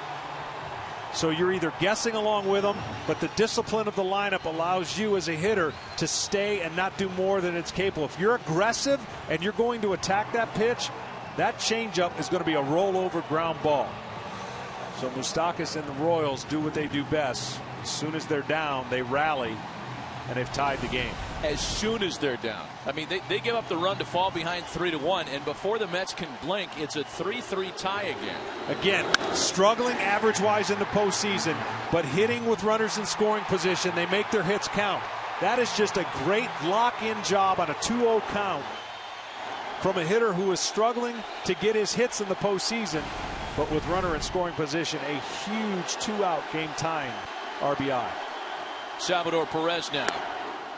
For Mike Moustakas, 8 hits this postseason, 6 RBIs, to your point, John. Perez has a hit tonight, a 1-out single in the second. He also got clipped on the throwing hand by a foul tip at the plate. No worse for the wear. Into right center field, well hit. Lagares is out there calling for it to retire the side, but the Royals come right back. A couple of runs, 2 runs on 3 hits. Weak plate 6 complete in game 1. The Mets and Royals all tied at 3. The Mets in this World Series have the strength in the front end with their good, young, hard-throwing starting pitching. And here's Danny Duffy, the left-hander, who fires a strike to Michael Kadire, who was pinch hitting for the DH that started the game, Kelly Johnson, who was 0 for 1. The numbers this postseason for Duffy, hard-throwing left-hander. Fools Kadire, strike 2. Yeah, Duffy's a guy who started in the rotation. You're absolutely right. The first pitch at 98. As a starter, he was sitting about 94. His stuff definitely playing up out of the bullpen. Kadire just 2 for his last 26.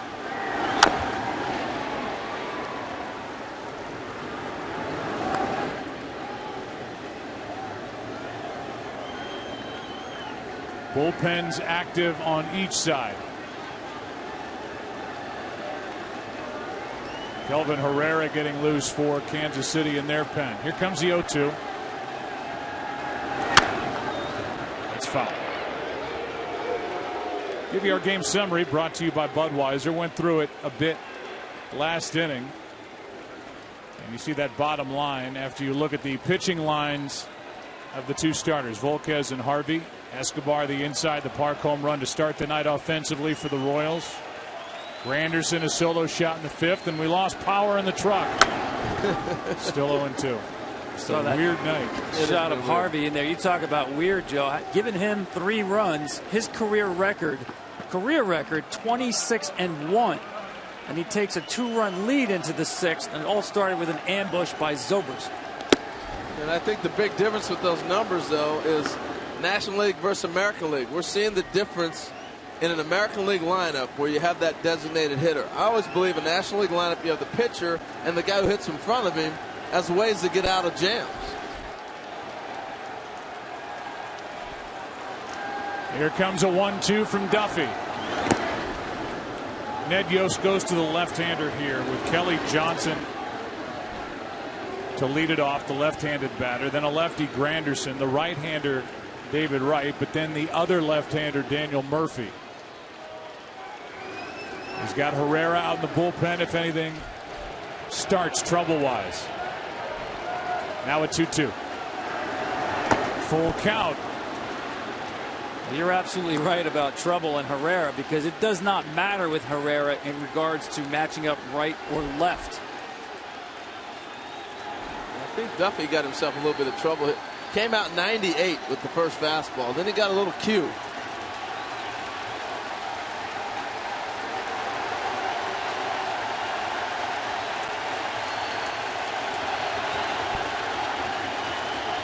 Three-two pitch. Got him looking, one away.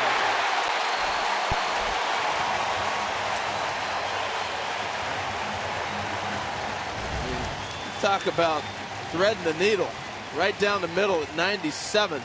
You're sitting at home. What's he looking at? Exactly. He had to know that was coming. He is 97.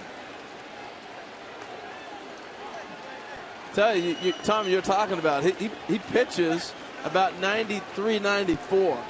And all of a sudden, you're gauged for that, and you get something 97. It just kind of freezes you. Here's Granderson, who's putting together a terrific postseason. He's walked and homered tonight. It's his first home run of this postseason, but he's been producing runs, getting on. He's stolen 4 bases. Takes a ball. Last time it happened, 1958. Third time both leadoff hitters have hit a home run in the same World Series game. Granderson went the conventional route over the wall. Escobar, his ball stayed in the park, but he circled the bases without a play at the plate to start the night.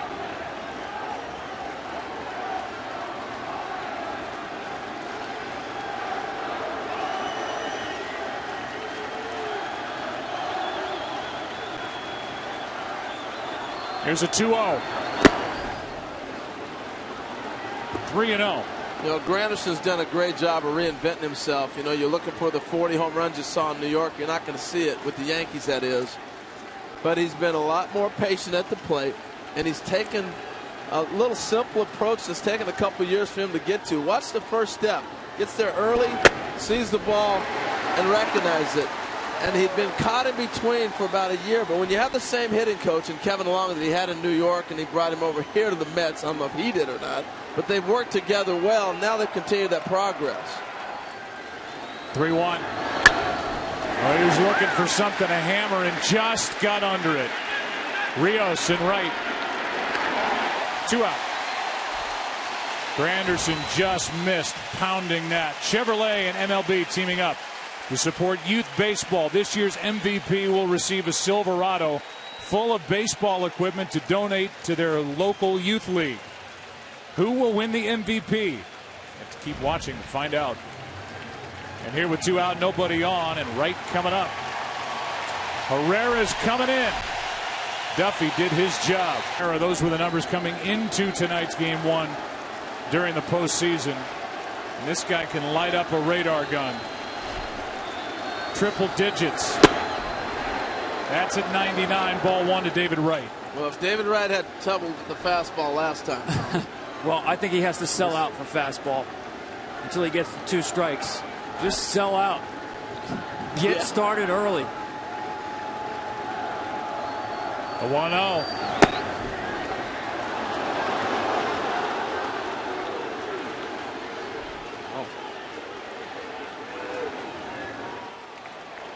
David Wright 0 for 3 tonight. It's fouled out, struck out, grounded out.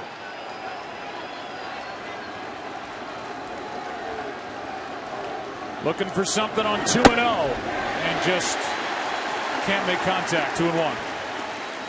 Well, you got to figure David has not played a full season. Really didn't start playing until about a month ago. And that's why he's a little late on the fastball. He's always been the guy who likes to go right center, but now he's being challenged with one of the best fastballs in the baseball right now.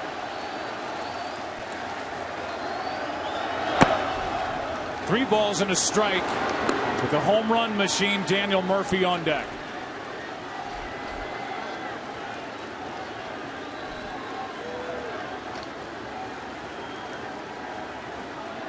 No mystery what's coming right here.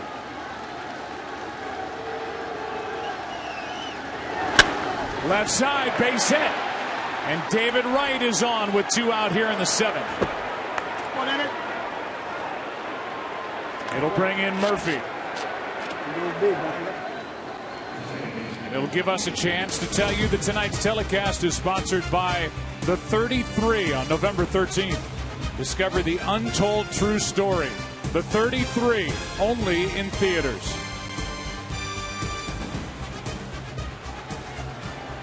Well, now it's Daniel Murphy, who has 7 home runs this postseason, has homered in 6 straight for an MLB record during the postseason. 1 for 3 tonight.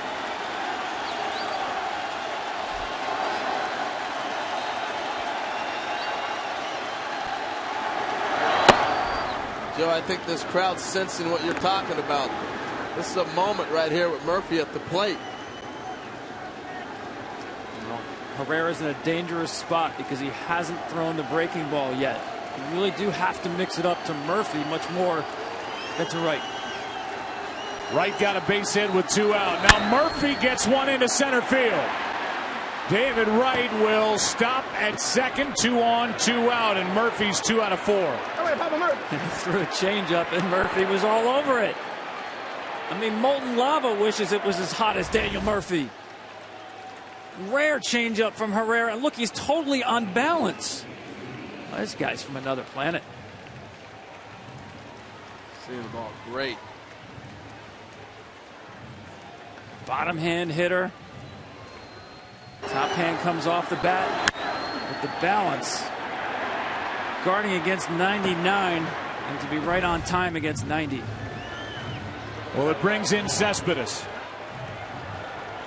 The numbers are phenomenal for the Mets from the moment they got Yoenis Cespedes from Detroit.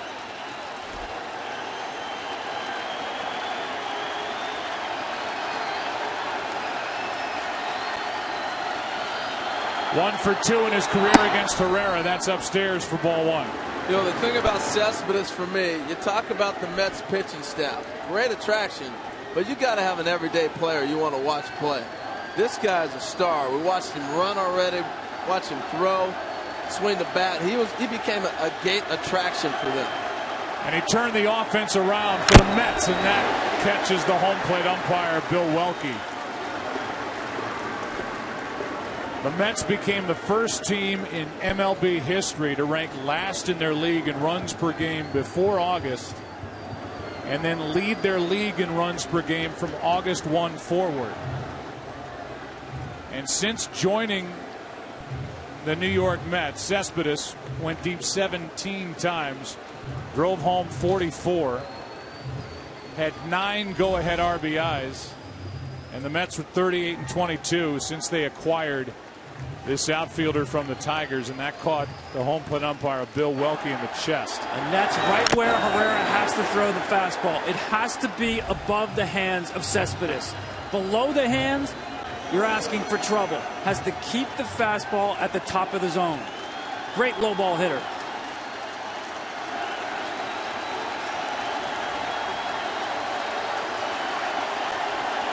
Tie game, 7th inning. Cespedes, ball 2.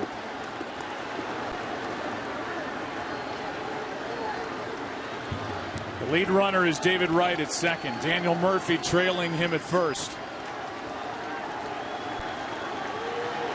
Cespedes trying to make him run. That's in the air to left. Back is Gordon, and standing still, he has it to end the top of the seventh. And the Mets have left 7. And game 1 is tied at 3 after 6.5. Finished after 6 is Addison Reed, the right-hander, who's been a nice addition to this bullpen and is getting some big outs this postseason. Takes over.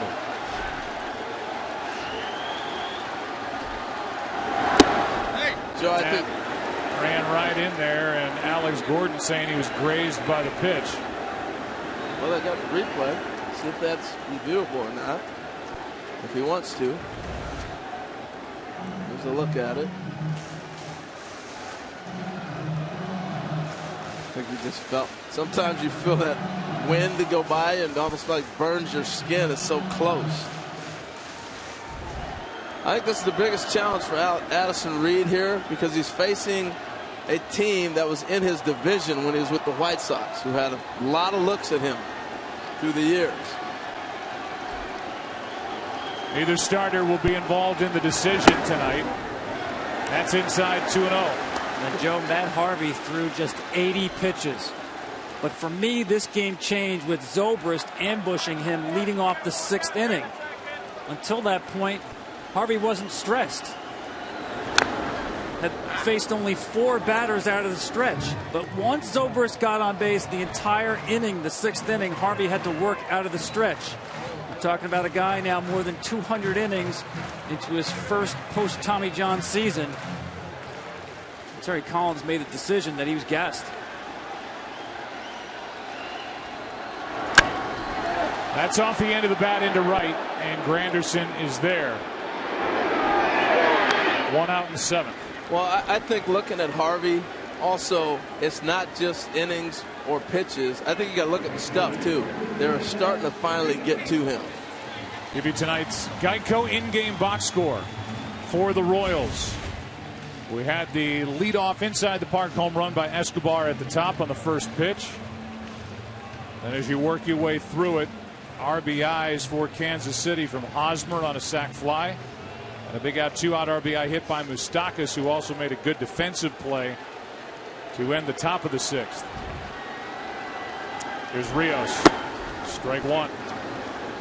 This game's as advertised. This is about as evenly matched a World Series I've heard people talk about in years. Here comes the 0-1. And if you told Ned Yost before the game, tie game, 7th inning, battle of the bullpens, he would have said, where do I sign? Because right now he has Herrera in the game and Davis behind him.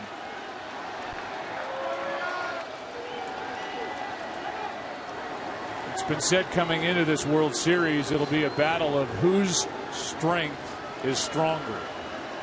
Is it the strength of those young starters for the Mets, the strength of the bullpen for the Royals? Here's a 1-1. That is just inside 2-1. And we've seen the Royals do more of what we saw in the ALCS. Battle, go up there aggressive, put the bat on the ball, play good defense. It's been a thrilling game 1. Here comes a 2-1. Rios pops it up, right side, foul ball. It is playable, and making the play is due to 2 out. You know, on the other side, too, I think the one thing that we're seeing from the Mets is they've had some really good at-bats as well. And I thought coming in they would strike out a lot more. And early in the year, that's what you saw from them. That's not the same team that has made this run through the postseason. They're putting the ball in play. Well, it's just a young team, Tom, that's been gathering confidence as it's gone along. I mean, they were trailing in the division at the trading deadline behind the Washington Nationals. They took off. They're not scared. These pitchers are crazy talented. As Escobar's first pitch swinging again, strike 1. But this is a confident, young, dangerous club that's going to be good for a long time now. No doubt about it. A team that was 48-48. This is a completely different team. By that, I mean especially offensively, the depth of the Mets lineup. You see Escobar, they've been going all off speed with him since the first pitch of the game. Right there saying, all right, you're going to go off speed, I'll drop a bunt.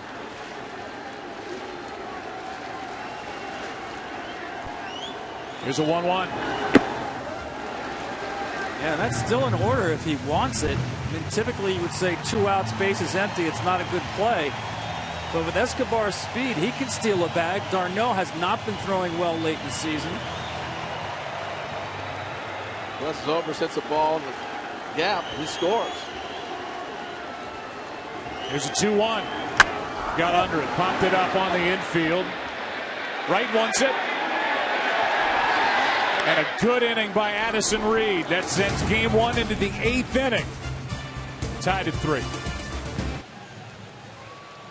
Taking over in right field is Orlando. Paulo has come in for defensive reasons this postseason. Rios is out. Herrera back to the mound.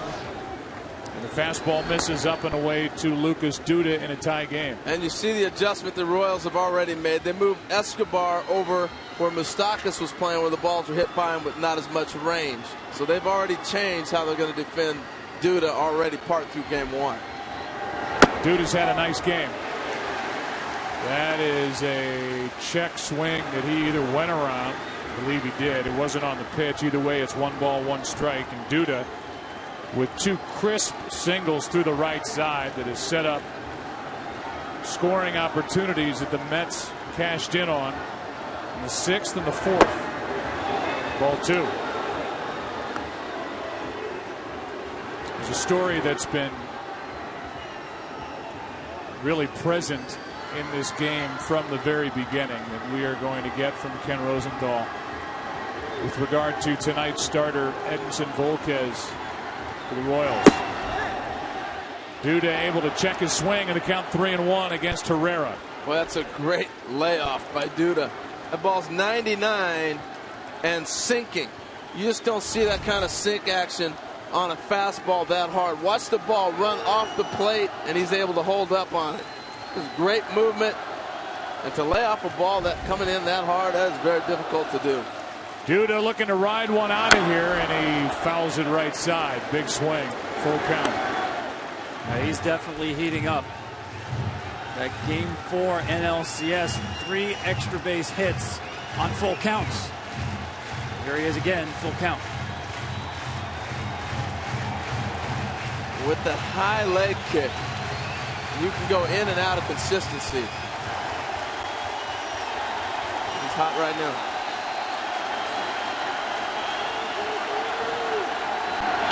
Struck him out, 1 away. And for that story about Edinson Volquez, let's go down to Ken Rosenthal. Joe, Edinson Volquez is together with his family right now in the Royals clubhouse, together because of some awful news. Earlier today, Volquez lost his father, Daniel, who passed away in the Dominican Republic at age 63. It is not yet clear whether Volquez was aware of the news at the time he pitched. We will know more after the game and, of course, send our condolences to Volquez and his entire family. Ken, thank you. Volquez tonight, as Darno flies one into center for Kane. 2 out. Volquez got through 6, allowed 3 runs on 6 hits. And what we were told by the terrific PR director for the Kansas City Royals, Mike Swanson, during the game was that he was unaware, and that it was his wife's wish that he not be told before or during this start. So with respect to that, we kept that news quiet until he came out of the game. Even though, because of social media, that news was bouncing around out there. That's not our job to break that. In case he were to hear about it, the TV's on in the clubhouse, what have you. from us. Lagares now, his first at bat since taking over in center field. 1 ball, 1 strike. I think that's such a difficult thing. All I can picture was him skipping into the clubhouse today with a big smile on his face, ready to pitch the game. And that's just such a tragic thing to hear. Thoughts and prayers definitely go out to him and his family.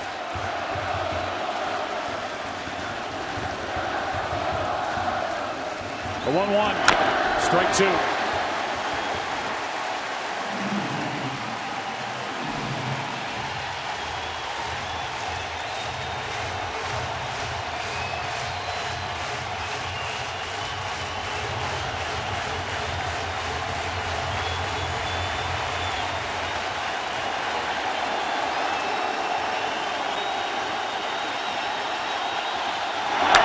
Good rip by Lagares. That's one of the best swings of the night. At 100 upstairs. Wow, that is a great rip. He's right on that. So that's the kind of swing that can scare even Herrera off the fastball. We might have to throw him something else. The foul ball straight back. And he did. Another 1-2. And he did go away from the fastball. 2-2. If you're Lagares, though, oh well, you throw me a breaking ball, I just tip my cap. I'm just coming out swinging. That was a beautiful swing. But you're right, Tom. It scared him off it. 2-2 now. Breaking ball fouled back. Well, remember, Lagares is in this game for Conforto because Terry Collins was going to his defensive specialist in the 6th inning with a 2-run lead. And now he gets an at-bat in a tie game in the 8th inning against Herrera.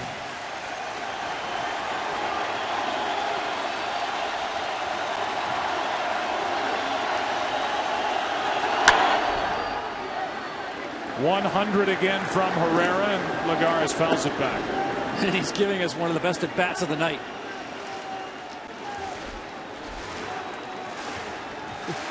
Fouled one back and he hit one over to the right side. I'm coming back again. I dare you, hit my 100. Shot at Kevin Long. Mets hitting coach. 2-2.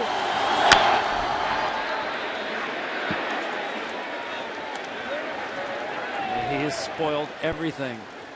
100-mile-an-hour fastballs, 91-mile-an-hour changeups, and the breaking ball. And that's why Sal Perez is out on the mound right now. You got anything left to throw? You know how silly that sounds? 91-mile-an-hour changeup. I mean, how sick is that? My goodness.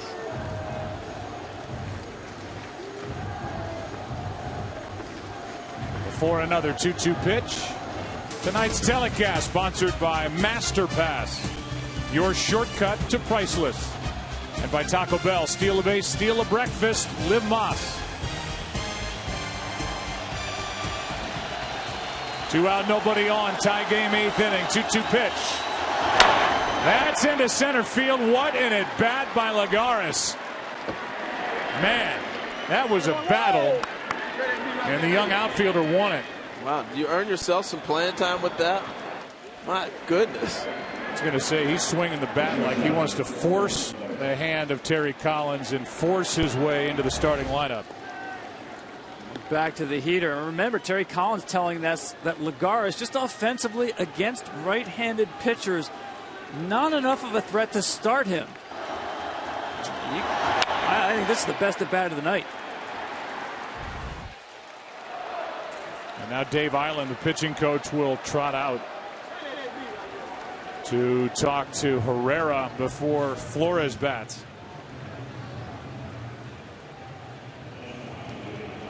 So while they talk on the mound, we'll talk about Colin Cowherd, the most unique voice in sports on FS1 now. Join Colin as he brings you his smart sports talk along with some of the biggest names in sports and entertainment every weekday. The Herd with Colin Cowherd. Weekdays at noon Eastern, only on FS1. You know, you think about it, that's a great timeout conversation. Herrera doesn't give up a lot of base hits. You know, David Wright got the hit. followed by another one. He's found himself a little bit of trouble again. Got out of the trouble in the 7th. Now has 1 on, 2 out here, and misses inside to Flores.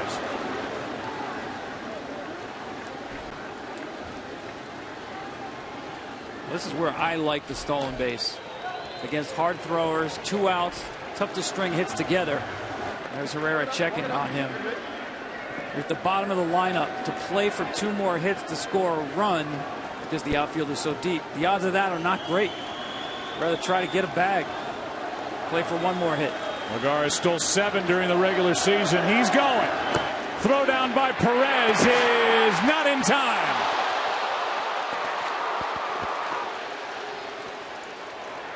I tell you what, because he doesn't have confidence in that fastball, he ends up throwing a slider. If he throws his normal fastball at 99, 98, he's out. The difference is he got a breaking pitch to throw, and he's going to be safe by just that little bit. And that was close.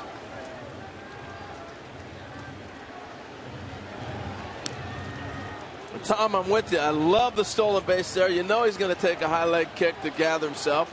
You don't see it, but I love the challenge right there. And that's the difference we've seen with the Mets in the postseason. Second base umpire is Mike Winters, and looked like he got that call right. Now the outfield comes in much closer, defending the runner on second base, and the blue pit against a hard thrower. Well, Flores has already made 1 sparkling defensive play in this game. Remember how his season has unfolded, and Ruben Tejada had taken over at shortstop, but he was lost in game 2 of the division series on that slide by Chase Utley. So it's Flores' job. The bigger offensive threat of the 2, and he is late there at 100. It's 2-2.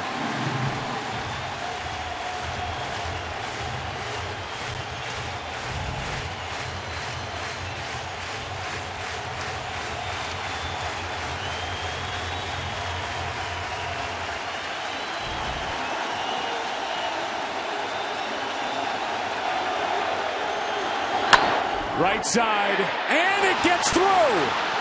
Here comes Lagares, and the Mets take the lead. Hosmer could not make the play. And the Mets lead at 4-3 here in the 8th. Joe, he's got great hands, but he trusted his hands too much. He lets this ball bounce another time. And the second hop ate him up. Yeah, he tried to pick it on the short hop, and it ended up forcing him in between. It's one of those balls, when you get that high hop, you either attack it. The other thought I might have had is maybe square up and knock that ball down. But he does have such great hands. You don't see him miss many balls. It is an error. And just the second error of this entire postseason for the Royals. And you go back to Lagares, 2 out, nobody on. That great at bat, the base hit into center, the stolen base, and then he scores on that chopper to the right side, ruled an error on the ball hit by Wilmer Flores. And with that, the New York Mets are back on top, and they just went out for an injury check on Herrera. And Ned Yost is back into the dugout, and Herrera remains on the mound. The batter is the number 9 man, Kadire. And give Flores credit. He ripped a page out of the Royals playbook, shortened the stroke, just put it in play. Maybe something good happens, and it did. Kadire struck out his first time. That hurt. Strike 1.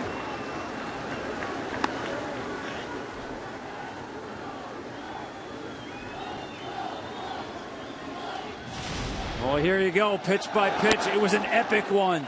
Started out with the changeup, breaking ball on the outside, and you're going to see Herrera now try his best bullets to get past Lagares, and he just cannot do it.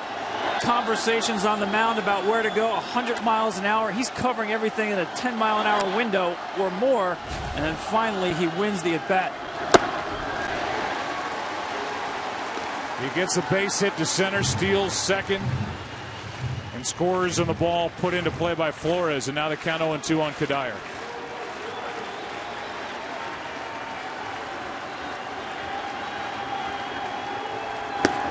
chased it.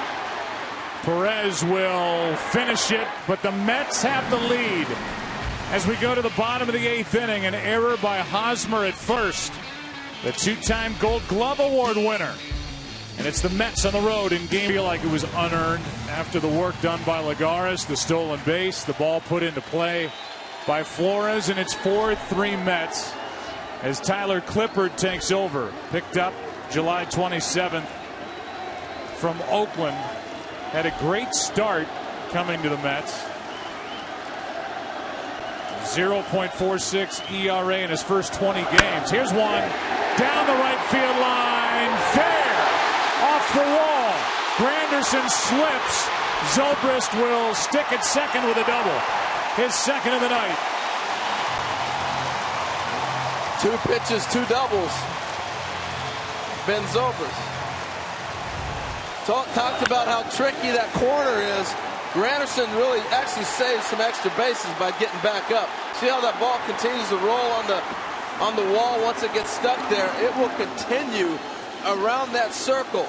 Granderson slips, and this ball hugs the wall and then just start running on you. So fortunately, he got back up and was able to keep him at second base. Well, the scouting report on Zobrist is he's the one Royal who will concede you strike one from time to time. Known for being a very patient hitter, but I'll tell you, once you put on this Kansas City Royals uniform, that goes out the window. 2 ambush jobs. Tying run at second with nobody out. Here is Lorenzo Cain, 1 for 3.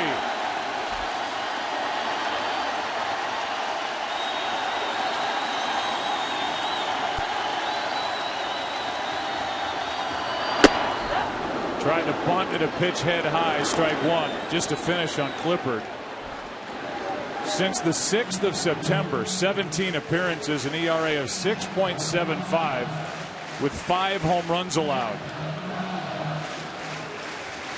Right now it's Clippard trying to get it to Familia, who has been lights out, the closer for the Mets this postseason. And that's why I'd rather see Cain swing here, especially the way he's been hitting the ball to the right side.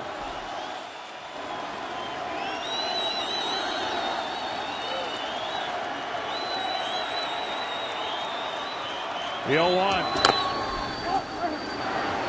0-2 is Cain, who hit .307 during the regular season, has tried to bunt.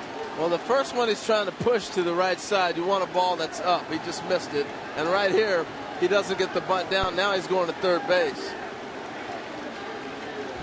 I almost have to believe he's bunting on his own right there, just trying to make sure he does move up the runner. Yeah, well, Tom, I think you're right. And talking with Ned Yost, he doesn't like Cain to bunt. Big numbers there, 6 for 11. Runners in scoring position. They're in the postseason. But set up at 0-2. 1 away and a big strikeout for Clippard.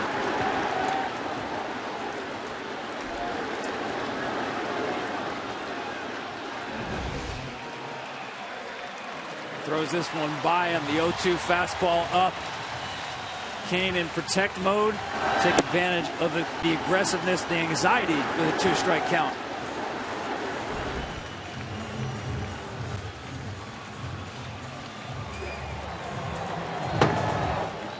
Here's Hosmer. He's walked, he's grounded out, he's hit a sac fly. Tying run at second, 1 out. Sac fly moves him past George Brett. The most RBIs in franchise history during the postseason, with more opportunities these days. Strike 1. Terry Collins showing a lot of confidence in the way Clippard is throwing the baseball. His closer is in the bullpen warm with a nasty splitter to neutralize left-handed hitters. For Clippard, the neutralizer is the changeup.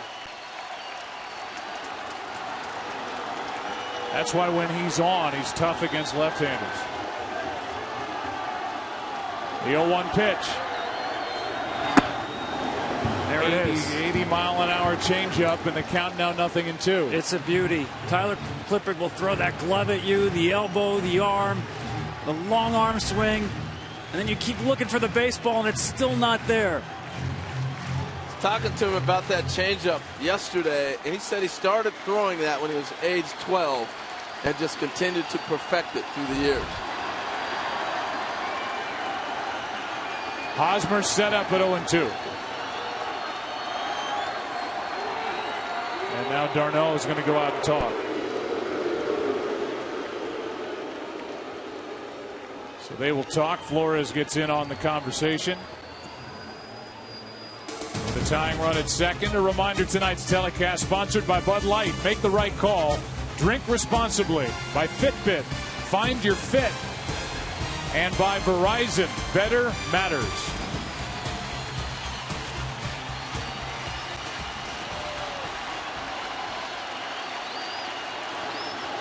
Here comes an 0-2 to Hosmer. Got it. 2 down. And did you see how high Darno set up on 0-2? Absolutely. Great game calling by Darno. The strikeout on Kane, the strikeout on Hosmer. Same thought. A team trying to protect, count in your favor, take advantage of the aggressiveness, get them out outside of the strike zone. Well, and I like how late he's set up, because you got a runner at second base. You're going to stand up. That runner at second knows it's going to be a fastball. You saw how late he popped up on that pitch. Can't relay that. A lot of confidence in Tyler Clippard with Familia out in the bullpen. 2 out now, and Morales out in front of that changeup. He can almost tell you it's coming. It's that good. He pulls the string on it. And then that 92-mile-an-hour fastball looks like it's 105. Terry Collins has not been scared to go to Familia for more than a 3-out save. There's 2 out here in the 8th.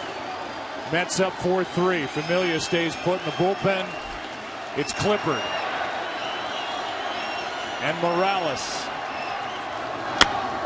Strike 2. And after the leadoff double, Tyler Clippard could strike out the side here in the 8th. Well, he's got a huge advantage right now, too, because Morales has not seen a fastball. It's one thing to see it when you're on the on-deck circle. It's another to see it in the batter's box. And now he's seen 2 back-to-back changeups. He may go 3 on you, and you got the fastball you haven't seen.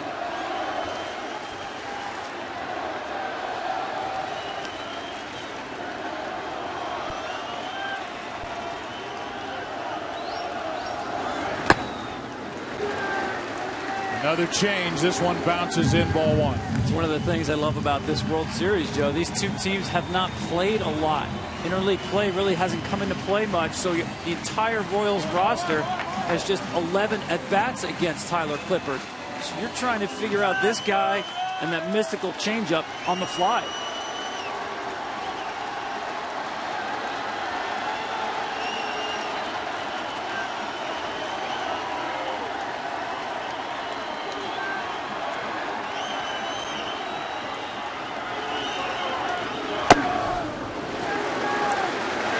Two and 2.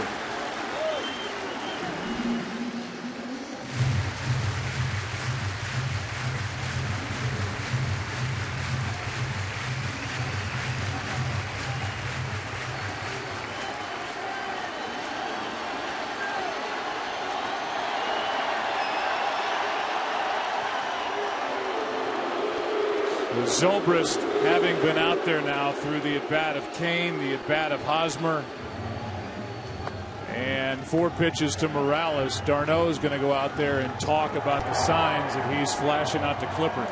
And the one thing when you're at second base, when a pitcher has a changeup as his #1 pitch, that's usually either wiggling the fingers or it's number 4.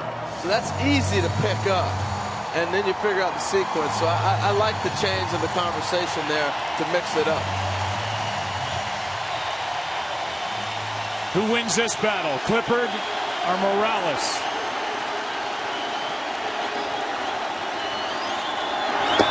That gets away from Darno, and the tying run 90 feet away. Well, you saw that Darno did not put down a sign, probably planning the next 2 pitches. But certainly that was not in the planning. The wild pitch on the changeup. No sign.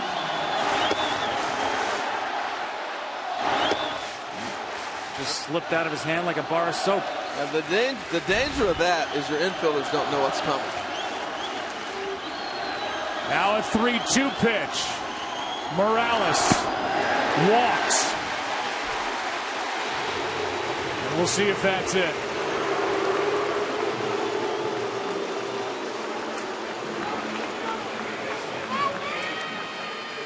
Should have a pinch runner for Morales. That will be Dyson. And with Familia ready to go, and with Moustakas coming up,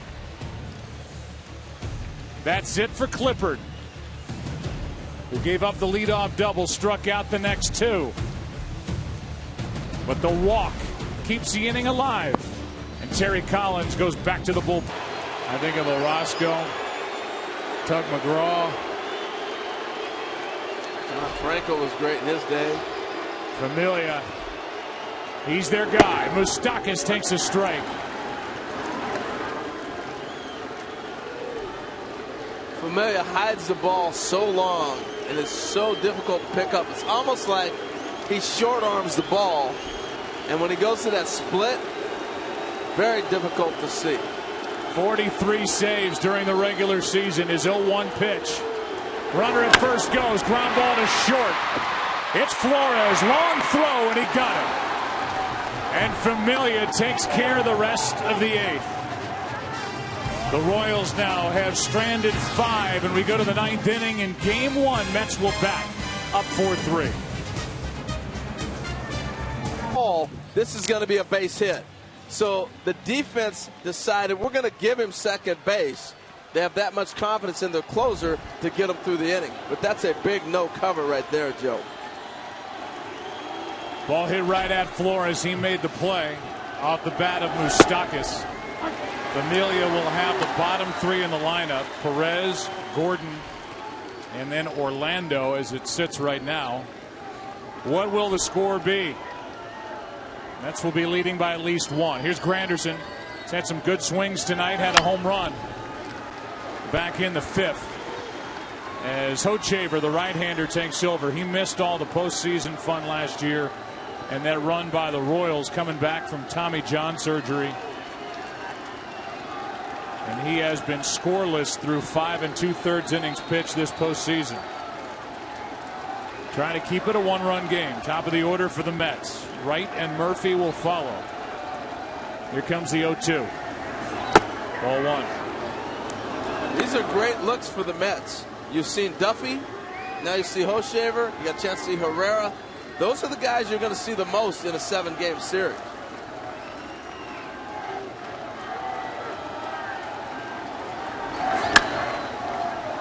That's easy in the air to left for Gordon.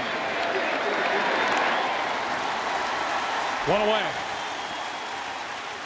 If you go back to that play at first base and the ball hit by Flores with a runner at second, that was Lagares and 2 out in the 8th inning. Here it is in this play at first base by Hosmer, the 2-time Gold Glove Award winner. It went down as an error.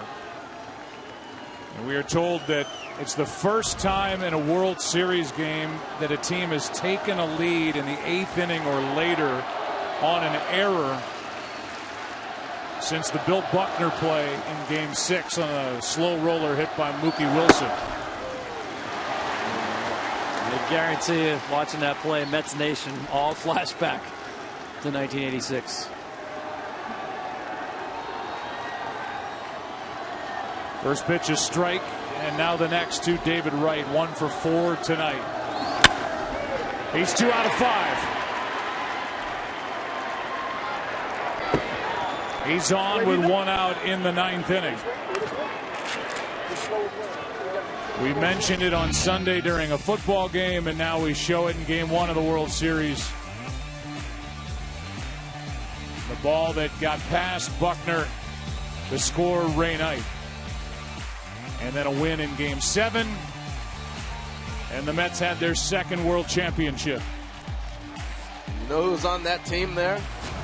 The man coaching third base, Tim Tuffle. His first year in a Mets uniform. There goes the runner. Throw down to second is not in time. And a stolen base for David Wright. We watched the Mets run against the Cubs, and they're off doing the same thing, aggressive and off and running. And I love it because it's an element of surprise. When a guy takes off, you go, oops, what? He took off. But was he out or safe? And they're going to look at this, and it looked like the tag got on the back of David Wright before the right foot hit the base. Sure I agree with you, Joe. I think that one will get overturned. I like the thought, though. Hochevar really wasn't paying any attention to David Wright. The heart was willing, feet not so much. He should have ran about 5 innings ago when there's no replay. He'd have been in there. They play it on the video board here at Kauffman Stadium. The crowd reacts. And that tag is on his back. And if it's overturned, it's 2 out, nobody on with Murphy up. Out. Tell you what, Salvador Perez had a guy with a great jump. Pitcher didn't hold it, and he came out to shoot and threw a missile down to second base. The footwork was impeccable, and the cannon, just watch him come out of the chute. He's halfway down the line by the time he releases this ball. I mean, you talk about get to a ball and get rid of it quick. Wow. Now Murphy flies one into left center field. And barring extra innings, his streak of games with a home run during the postseason will end at Familia back to work. He got out of the 8th inning with 2 on and 2 out by getting Moustakas on a ground ball. Perez, Salvador has homered 4 times this postseason. He was just trying to make it 5 and tie the game. It was tough to lift that nasty sinker. To right-handers, it's the sinker-slider combination. Once in a while, the splitters to the righties. But everything with tremendous downward movement. Henry Mejia, a right-hander, was supposed to be the closer this year for the Mets. Suspended twice for performance-enhancing drug use. It went to Familia, and he has been phenomenal. Strike 2. Third in the major leagues with 43 saves. See that little smile right there? He gave him a little different look. He speeded up his windup on him and was able to sneak a ball by him. Perez 1 for 3 tonight. To the shortstop, Flores. 1 out.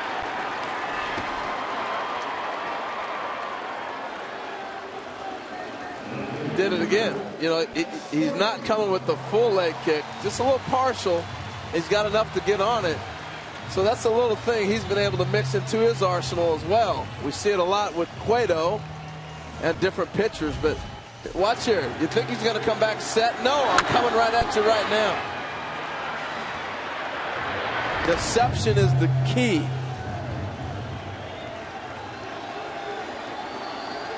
Here's Alex Gordon, 0 for 2 with a walk.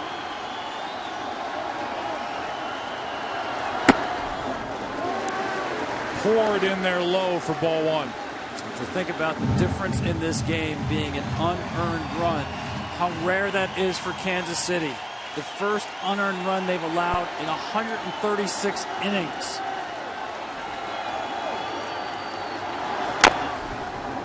Strike 1 on Gordon. They had made only 1 error this postseason. That was an inconsequential 9th inning error in a win.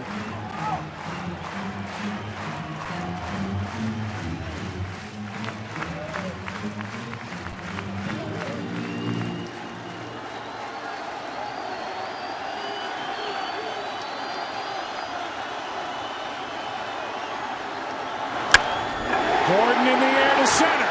Back at the wall. This game is tied.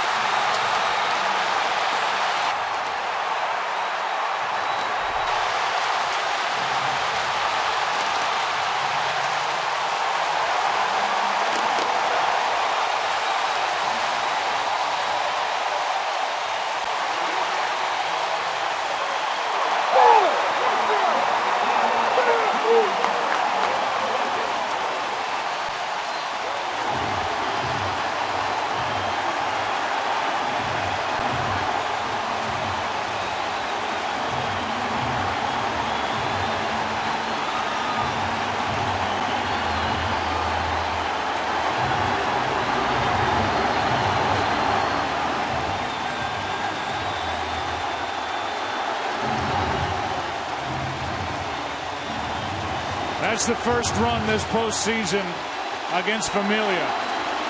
Here's Orlando, who took over defensively in right for Rios. Not a bad idea, but he missed it. Strike one. I talked about how difficult it is to lift that sinker of Familia.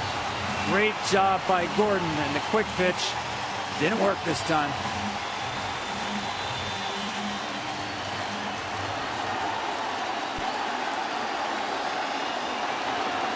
Paulo Orlando with one out. Good swing, strike two. Well, let's take a look at it. The other thing that happens, you don't gather yourself on the quick pitch right there, and he ends up hanging the ball out over the middle of the plate, and Gordon didn't miss it.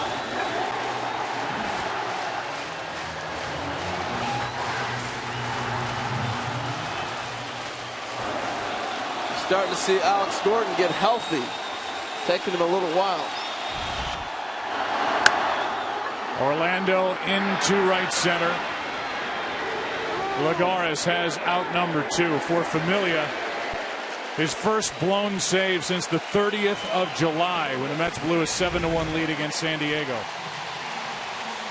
Sinker that didn't sink, just stayed up. You're talking about Alex Gordon, Harold, who missed 48 games with a tear in his groin.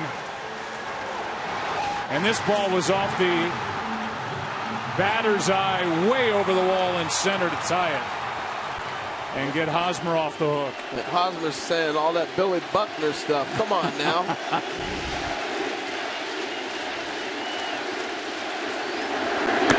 Escobar, strike one. He's not seeing that fastball.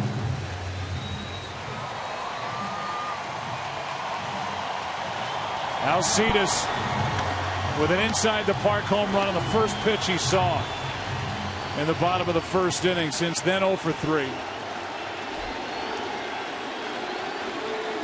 As Jeurys Familia tries to keep it 4-4. Off the end of the bat. Duda to the bag. But it's Alex Gordon. 13 home runs during the regular season. He has his second of the postseason. And his shot in the 9th inning ties Wade Davis. What a job he did in Game 6 on Friday night against Toronto. Came on in the 8th inning. The rain hit. He had to sit for an hour. Came back out, got into trouble, and then got out of it. Skips it in there to Cespedes, ball one. And I love that reaction by Hosmer. You think about the Royals were so bad they kept getting high draft picks. But the backbone of this team was built on those picks. Hosmer, Moustakas, Gordon, all in the top 3 in the draft. Right there you saw Alex Gordon pick up his fellow lifelong Royal off the hook.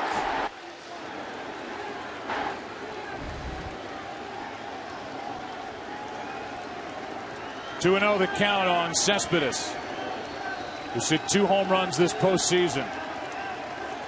17 with the Mets. Gets the corner. Davis does. It's 2-1. Wow. That's some paint right there. Cespedes looking to spin on something right there. It goes out away with the fastball in the corner. I don't know if he got a gimme pitch or that was just on the black on the corner. Here's a 2-1. 2-2. Wade Davis over his last 13 postseason appearances. No runs in 16 2/3 innings pitched. 3-0 and 3 for 3 in save chances. This is a spot for his cutter. Cespedes didn't look like he was even ready to hit right there in the middle of his little warm-up swing.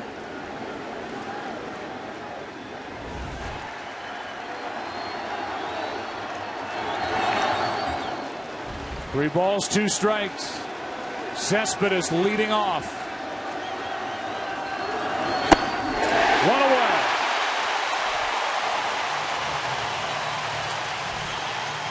And that was the cutter.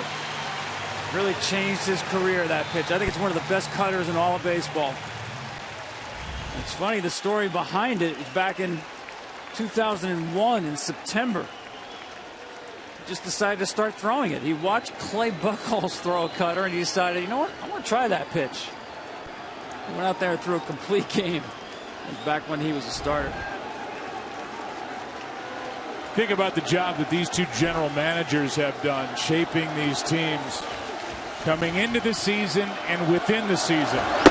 That's a strike to Lucas Duda.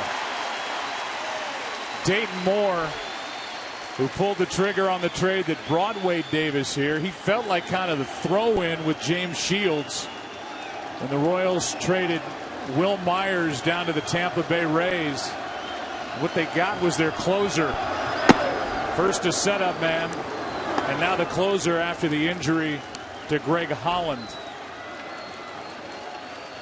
Yeah, you never know how those trades are going to turn out. Seemed to work out pretty good. Shields a big part of the success last year. Davis the last two. Strike two.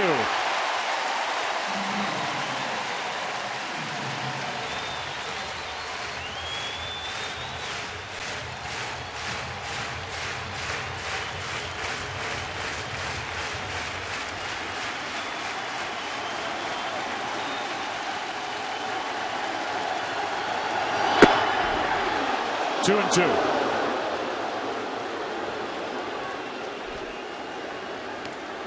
That trade started out the James Shields trade. Then it became the Will Myers trade when he was Rookie of the Year. Right now, I got to say it's the Wade Davis trade. Duda. 2 hits tonight. 1 home run this postseason. That is foul and out of play. Meanwhile, the guy on deck, Darno, came with Noah Syndergaard in a trade that Sandy Alderson made with the Toronto Blue Jays when he sent the reigning Cy Young Award winner R.A. Dickey north of the border. These two GMs have just put their fingerprints all over these rosters.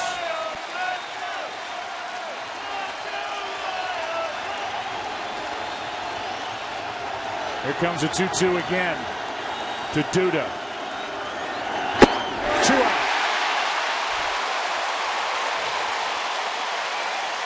You know, what makes Davis so tough, Tom, you're talking about that cutter, is he throws all his other pitches as well. Usually when a guy goes to the bullpen, you start eliminating pitches. Look at how far that ball's breaking. But he'll still throw a 4-seamer, a 2-seamer. He'll throw you a curveball and a changeup. And then he mixes in a cutter. So you've got 4 pitches to protect on.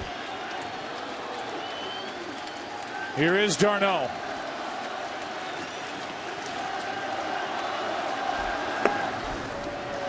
These guys, they don't ever look like they're ready. He's not like quick pitching people. I saw the same thing you saw with Cespedes, although in slow motion it looked a little different. Again, it looks like Davis is surprising him a little bit with these pitches. Ball 1 that missed down and away.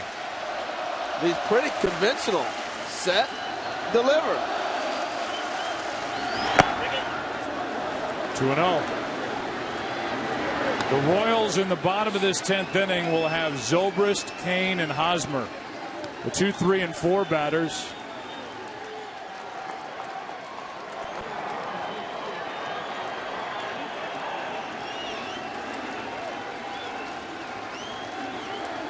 Darno looking for a pitch on 2-0.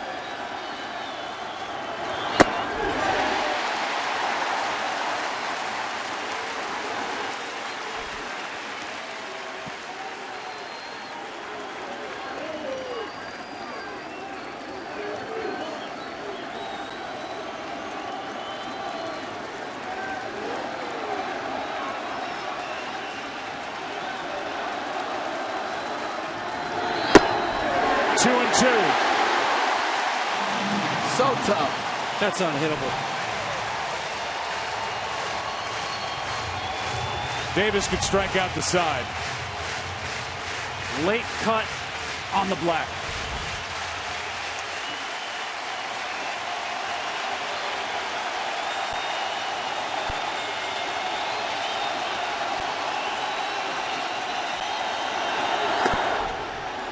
Full count.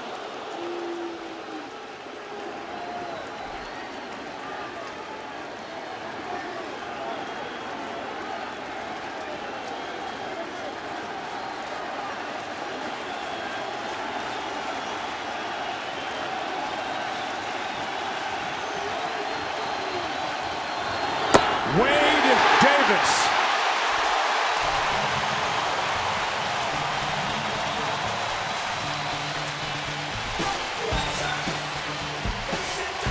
Back at Royals and the Mets. Here we are in extra innings of game one. Escobar, an inside the park home run, started it. That came leading off in the bottom of the first. Granderson, a solo shot in the fifth. Gordon tied it. Familia, first blown save since the 30th of July. And now it's Jonathan Neese pitching on his birthday. First up is Zobrist, ball one. We came on the air talking about how October 27th is the day in 1985 that the Royals won their only world championship. Zobrist takes a strike.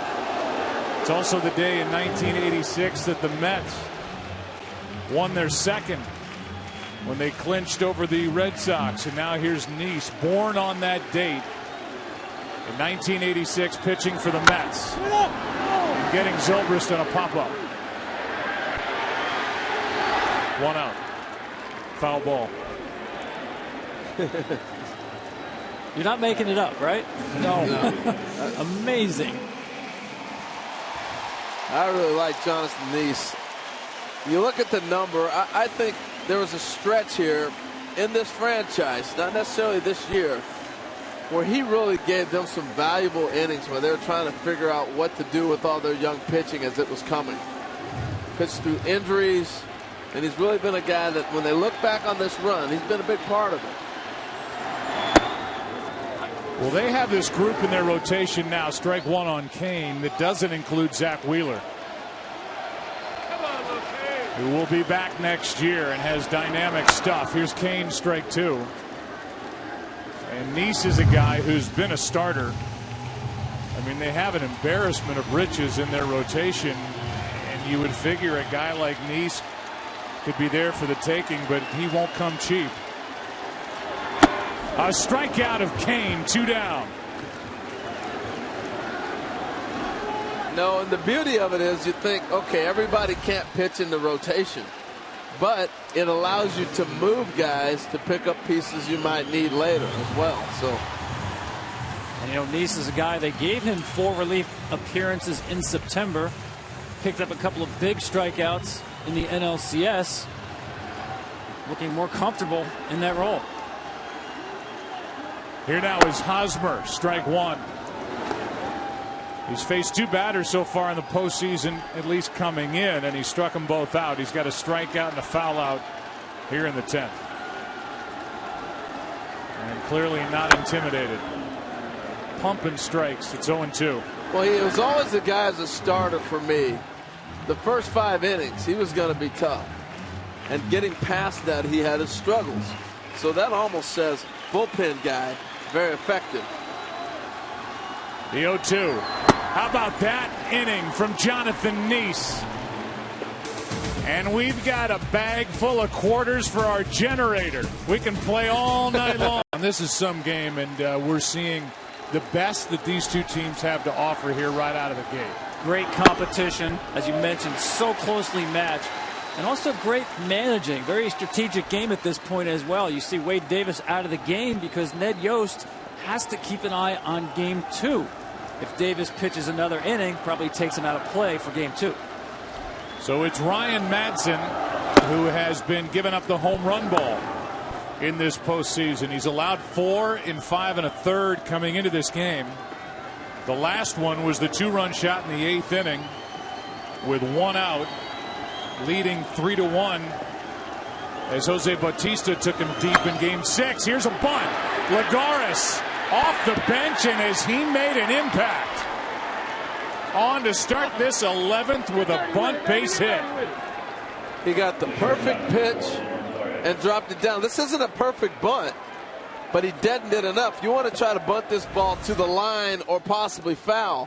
But you see how far back Moustakas is as a bunter. That just gives you confidence. You don't have to be perfect. You can see him square around, does a nice job of getting the bat head out where he wants it. You set your angle, and watch how this ball just bounces off the bat. It just dives. Beautiful. Now it's Flores. Royals expect a bunt out of Wilmer. And if you talk about confidence, the guy on the mound right now can't be high on confidence with the way his postseason has gone so far. He's really been bitten by the home run ball. The Mets have had trouble, the position players, getting bunts down this year. And there's a good example why. Just really in poor position to get that bunt down. This has been a problem throughout the season for the Mets. Well, the key to sacrifice bunting is you got to give yourself up. These guys are getting around too late. I mean, you see the barrel of the bat is actually behind the plate. There's no way that ball can get down.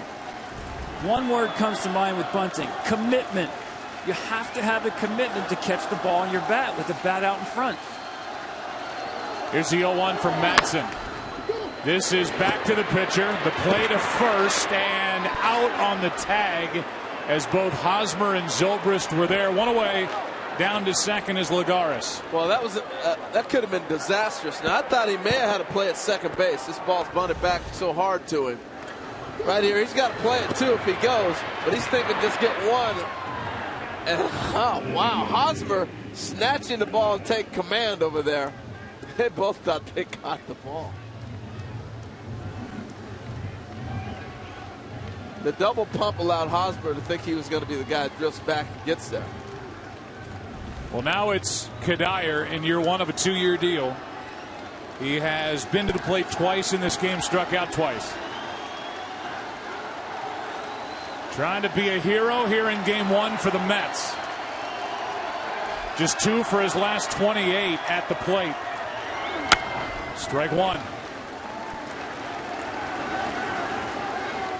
Madsen, the former closer for the Philadelphia Phillies. He's been through 2 Tommy John surgeries. And this was his year back. Counted on heavily for the Royals in their bullpen this season. And he gets the ball here in the 11th.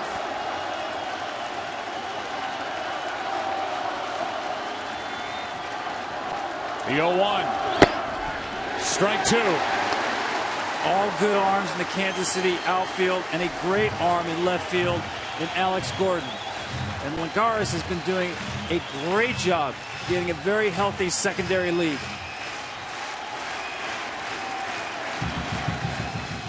Mets 1 for 8 with runners in scoring position tonight.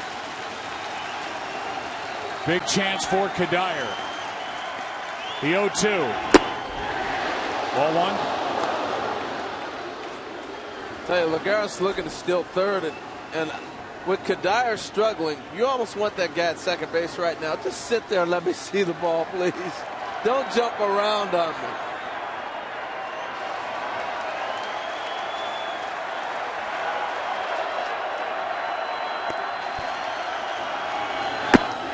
Two out. And that's 3 strikeouts in 3 at-bats for Michael Kadire.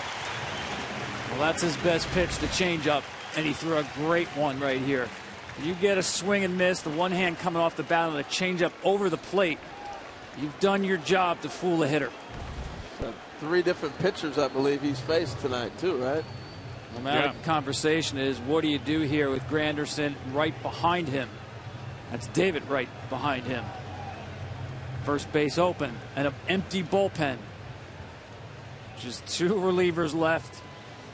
Medlin is your long man. Thinking about it, a really long extra inning game. Morales, the left-handed pitcher. Could probably also add the name of Chris Young down there if you wanted to. Here are the home runs, and Madsen has given up. First it was Rasmus. This is Correa. Rasmus again. And then I started to go into it before the bunt base hit. Jose Bautista to tie the game here on Friday night. A 2-run shot in the 8th inning. And the 3-1 game became 3-3. But the Royals won 4-3 with a run in the 8th. Granderson could put the Mets on top as Madsen spins and looks back at Lagares.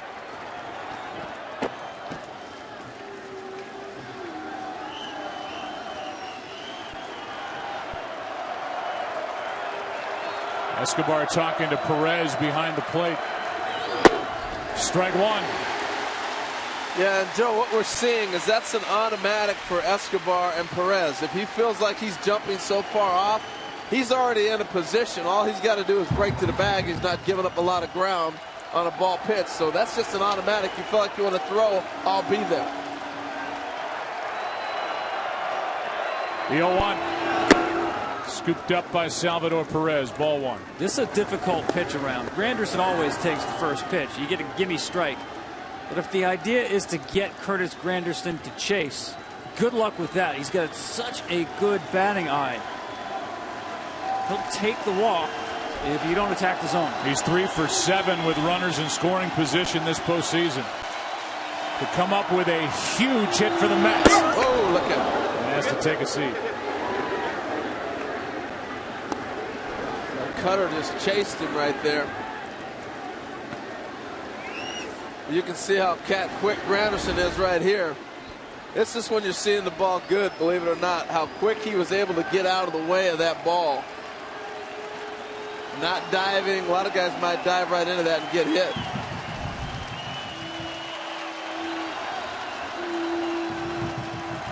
Here comes a 2-1 pitch. 3-1, and I don't think Ryan Madsen and the Royals care at all if Granderson takes a walk. The way he got out of the way, believe it or not, of that pitch that almost hit him, and then you come back now, you put him on. Seeing the ball too well. You're the Mets, you're saying thank you. 3-1 swing at Curtis. I think the Royals are flirting with danger here with Granderson if they challenge him. 3-1. That's a walk. 2 on. It's up to David Wright, who's 2 for his last 2. Yeah, Granderson's locked in right now. David Wright back-to-back hits, starting to swing the bat. Caught a couple fastballs, was able to turn the bat, so it looks like he's starting to swing it a little bit too. But I think between the two, you want to take on David Wright. See that last pitch on 3-1. Called ball 4, and it's 2 on for David Wright, playing in his first World Series game, and the Mets are looking for the go-ahead RBI from their captain. He has seen Ryan Madsen a ton from Madsen's time in Philadelphia. 8 out of 26, 3 home runs.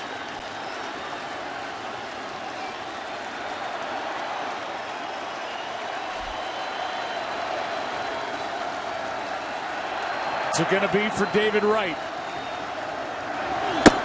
Ball 1.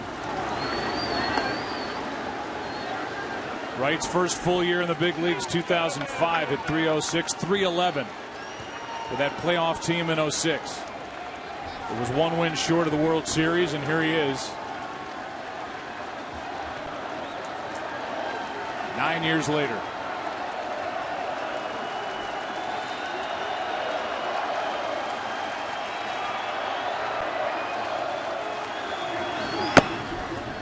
Ball 1. Ball 2. 2-0.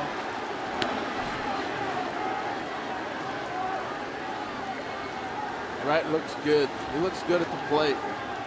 Real comfortable. Franklin Morales getting loose with Murphy, the left-handed hitting second baseman, on deck.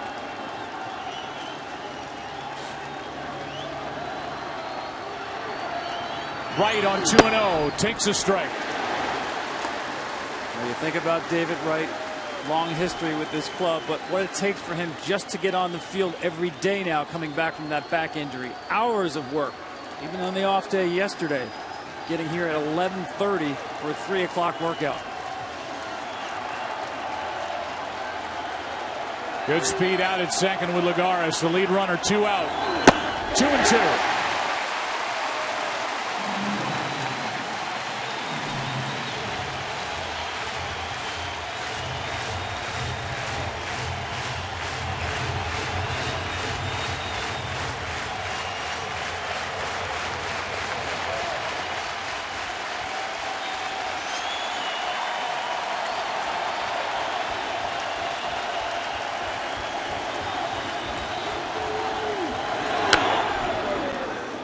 97 from Madsen.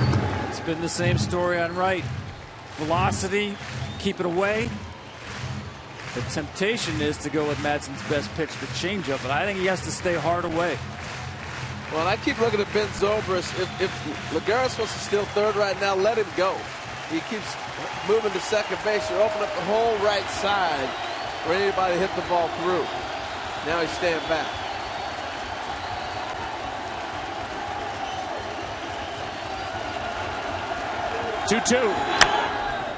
Well, I'm with you. He's moving around before the pitch, and you can see Wright having a tough time getting around, even though on that last pitch it was a 91-mile-an-hour pitch, but he looks like he's up there shooting it to right.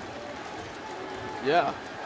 I just, that was pounded in my head. I can hear Dick Williams right now going, leave him alone! Leave him alone! Get back! That lead man is Lagares. He is at second with 2 out. The 2-2 again. Hook foul. Battle.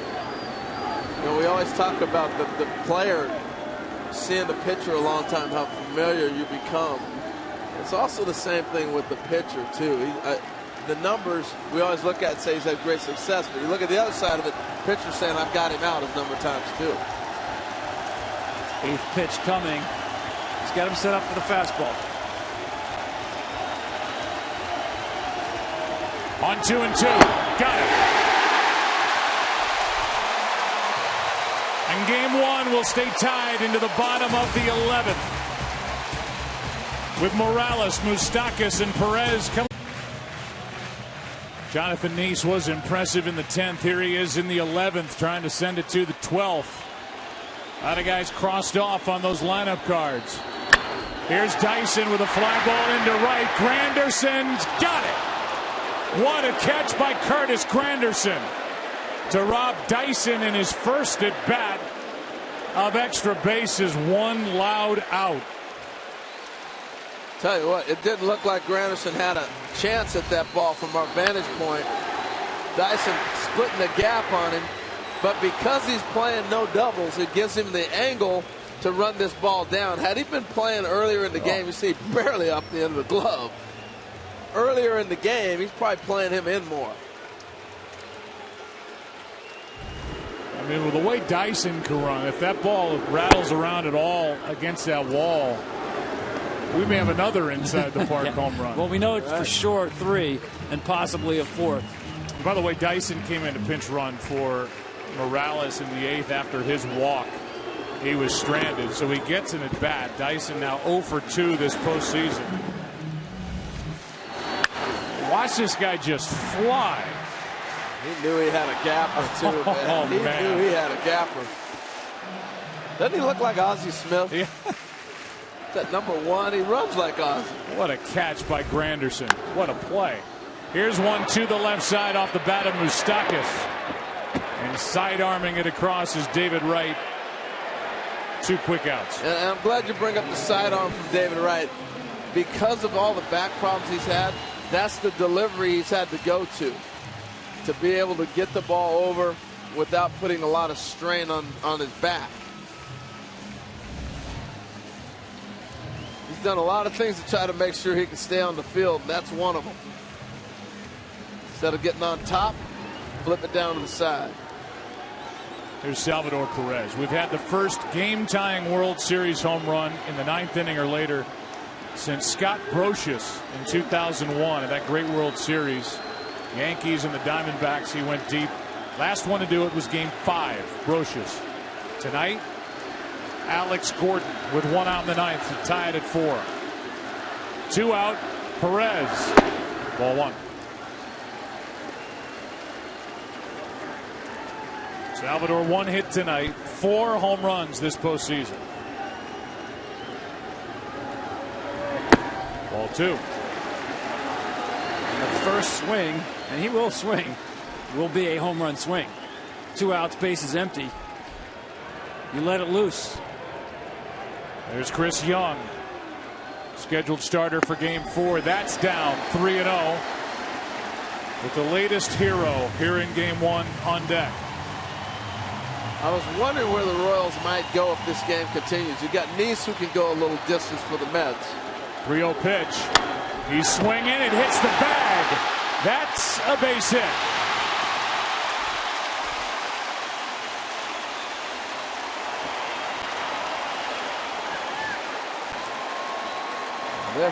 They're aggressive. 3-0.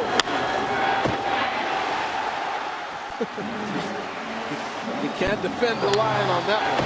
And I think David Wright has an out in order right there. He was guarding the line. If that ball does not hit the base with Perez's lack of speed, they're off the field. End of inning. I even thought after the carom off the bag, if Flores catches it in the air, he's still out of first base. Here comes Dan Warthen, who actually predates the manager Terry Collins with the Mets. Warthen's been with the organization at the big league level as the pitching coach since 2008, in his 8th year. Meanwhile, Terry Collins is in his 5th year as the manager. He was with the organization and player development prior to that, and coming into this, his 5th year, it had been 4 straight losing seasons for Terry Collins, albeit with an undermanned roster. And now it's all blossomed in front of everybody's eyes with this young pitching. And Collins has really handled this 2015 season well. It's lefty on lefty. Nice against Gordon. Winning run at first at Salvador Perez. No speed whatsoever, and that's why he's got to be shocked that they even threw over. I am. Now, lefties actually have hit Nice better. It doesn't really have that big breaking ball you'd like to see on a left-on-left situation. Gordon homered in the 9th to tie it off Familia.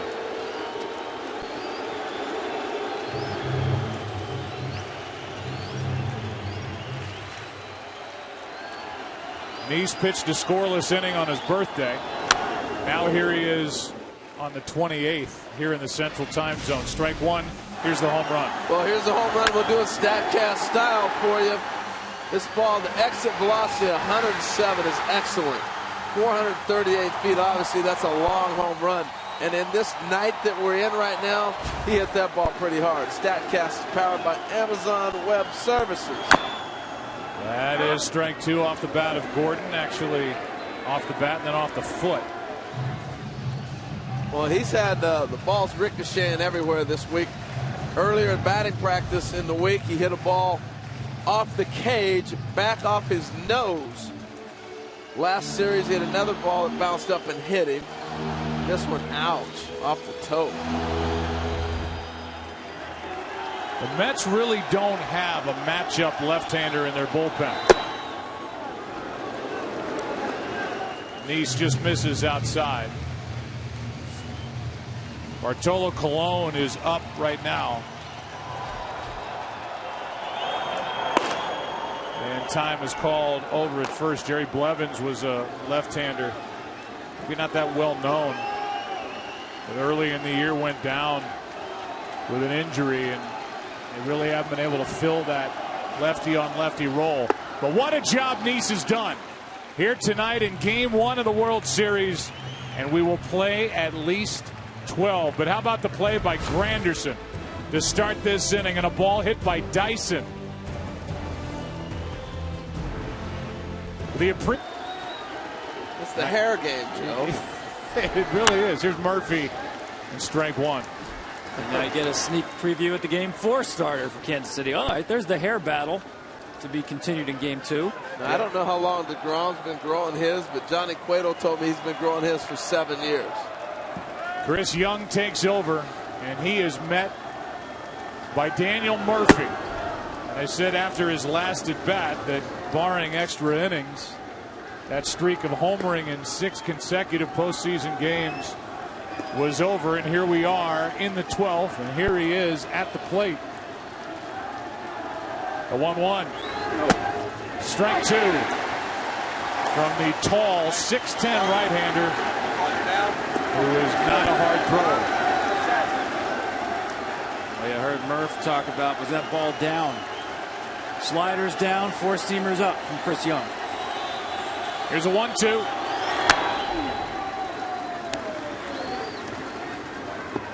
By the way, if I did mess up earlier, and I'm sure I did because Twitter will tell me if I did, but it's locally, it's now 20 after 11 or in that neighborhood, 20 after 12 in the East.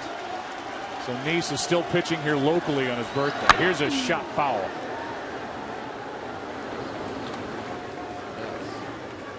This game has, can you say it all the time? We've seen everything. Well, we've seen pretty much everything. Starting with an inside the park home run to start the night off the bat of Escobar. Now 2-2 on Murphy. Well, I was going to say, Joe, I can't blame you for losing track of time. I think Stephen King called in and said, I can't believe how imaginative this game is. It has, well, we even lost power at one point during the middle part of the game.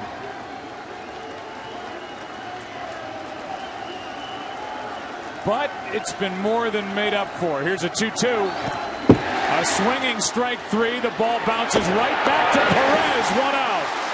And what a play. This ball, talking about all the things we've seen, it barely misses the umpire and it barely misses the bat.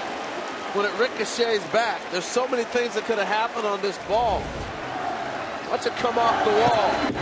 Misses the umpire, and it just misses that bat. It hits the bat, it's going to kick, and he doesn't have a play at first base. I mean, are you kidding me? I wasn't. Stephen King is shaking his head like I said. We've seen balls hit bags. That one just carried right back to Perez. Couldn't have come back to him perfectly, more perfectly than that. Crazy stuff going on. 1 out here in the 12th. The batter is Cespedes. Boy, you bring a guy like Chris Young out of the bullpen after you've seen Madsen and Davis and Hochevar and Herrera and Duffy that all are throwing 95, 96, 98, 99, 100 in the case of Herrera. And this is the guy that body type you would think is going to be right there with him, but that's as hard as you're going to see him throw here tonight, 90 miles an hour, 1 ball, 1 strike. I was just thinking that if anybody profiles somebody that's going to throw 100 miles an hour, it's a 6'10" pitcher, right? Well, the end of games is about velocity, velocity, velocity, and here we are in game 1. John Nice, Chris Young. If they break 90, that would be a lot. The 1-1 skips in. Cespedes is looking froggy though right now. It's a good swing early. Dancing in the box. So froggy's a good thing? It's a good thing. The 2-1 pitch. 3-1 from the 36-year-old right-hander from Dallas, Texas.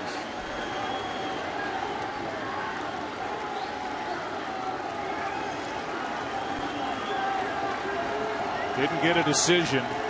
Didn't go the 5 innings, but big part of the 14-2 win for the Royals in Game 4 of the ALCS. Full count. They have really done a nice job of exploiting that ball up and in on Cespedes in this game tonight. It's an optical illusion from Chris Young. The high release point at 90 gets it past hitters. That's back here. Gets tremendous backspin on that 4-seam fastball. What backspin does is fight gravity, so the ball doesn't sink as much as hitters expect.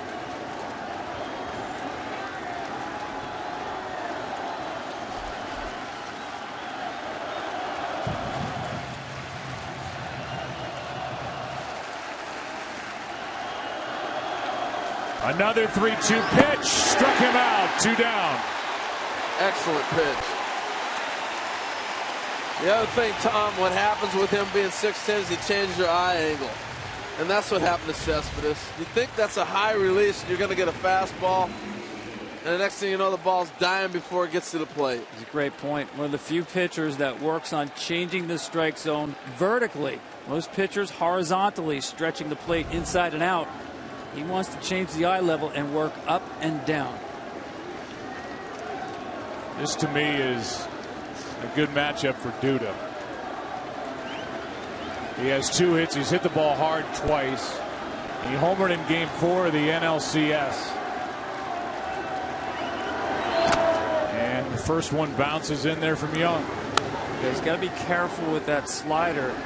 Make sure he keeps it away from Duda.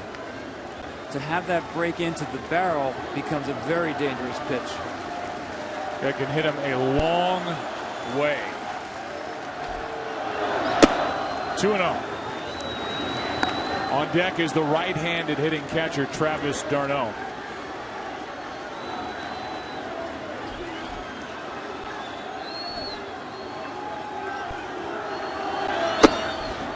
Joe, it looks like Young's thinking right along with you. He didn't want any part of Duda. I'm getting a kick out of where Orlando's standing in right field. He'll be warming up in the Mets bullpen if he's a couple of steps back. Here comes the 3-0 as he's swinging. Trying to walk him in, he can't. Let's see if that guides Young back into this battle with Duda. 3-1. 3-2. Duda has yet to take a hack. Young could strike out the side. And nobody is sitting in this stadium.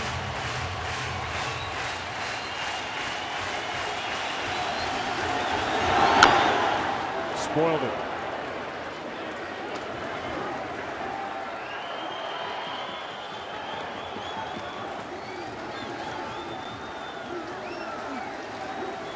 Bullpen with 10 strikeouts tonight.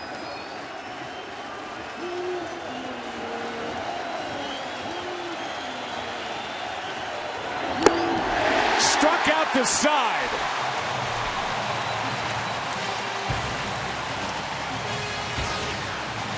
Chris Young comes out there in this gorgeous ballpark as we go to the bottom of the 12th inning. And here is Bartolo Colon. He's been good out of the pen this postseason in 4 games. The ageless one.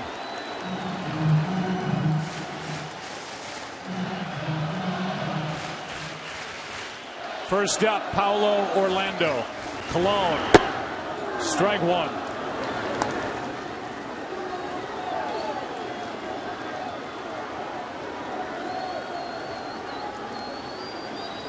About that. 14 years, 12 days between postseason wins. Longest gap by any pitcher in Major League Baseball history. And he has been a good middleman for Terry Collins in October.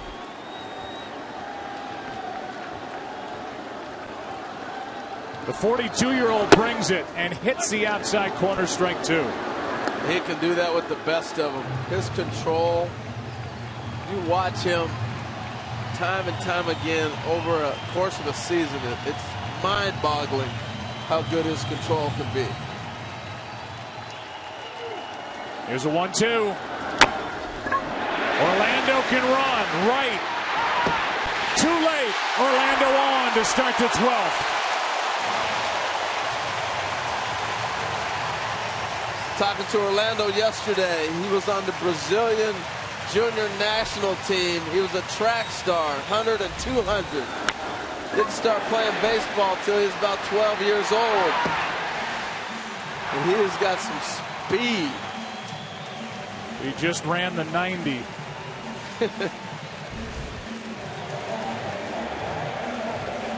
And with those 90 feet, beating the throw from David Wright, it's a base hit. And the batter is Escobar. Should be a bunt situation. Guy that handles the bat very well. That almost handcuffed Duda at first.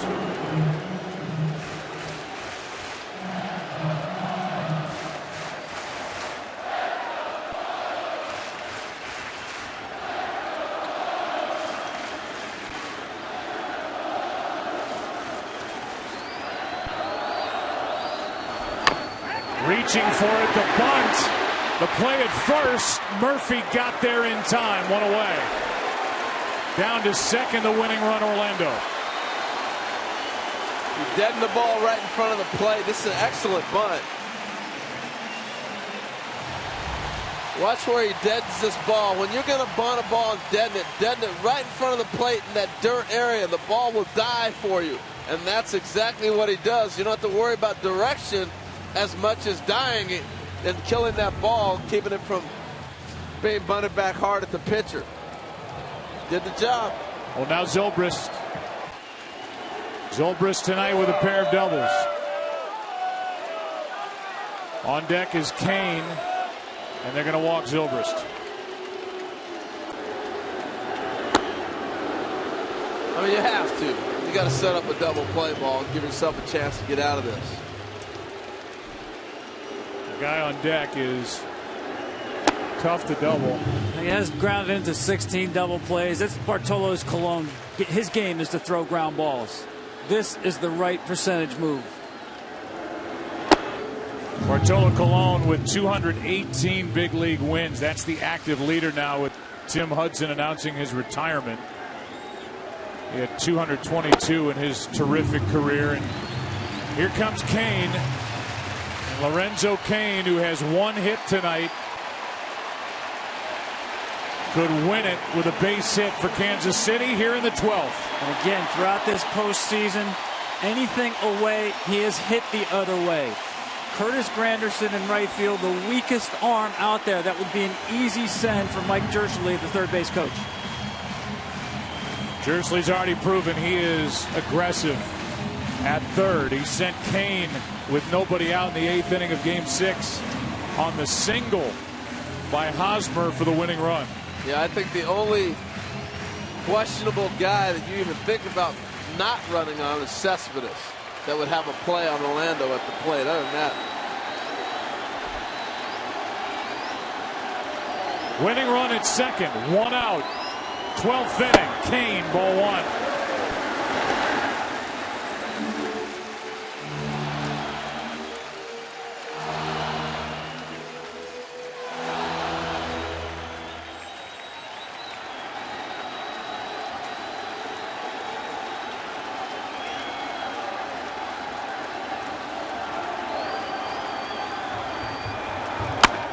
To the right side, Duda to the bag, 2 out.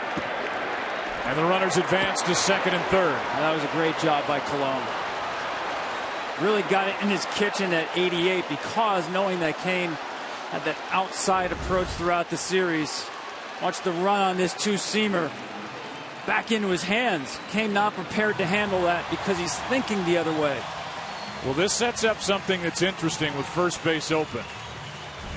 You've got a proven RBI man in Eric Hosmer, who has 24 career postseason RBIs. And because the Royals pinch ran for Kendrys Morales, it's Dyson on deck, who is 0 for 2 this postseason, lined out to right his last time up. And it's going to be a battle between Colon and Dyson. See if this game extends to the 13th or if Kansas City can win it here in the 12th. That's a great point, Joe. When you have a choice between an RBI guy and a table setter, you pitch the table setter, especially when you have confidence in Colon with the bases loaded, with his uncanny control that he will throw strikes. Well, plus you look at Dyson's had, what, 2 at-bats, you said? Yep. And that's a no-brainer. You got to go do that. So they've made 2 decisions, and now Terry will have another conversation. But they've made 2 moves tonight in this half inning, walking guys that were the right situation to set up their inning. Dyson predominantly on this roster to pinch run. He can absolutely fly. Not saying that he can't hit, but that's his role in the postseason as it was a year ago. This is a lineup that there are really no holes in it, so you're looking at a guy coming off the bench to add speed. And that speed puts tremendous pressure on the infielders. Any slight misplay by an infielder and the game's over. Good speed with the lead runner in Orlando. Bases loaded, 2 out. Gerard Dyson. Ball one.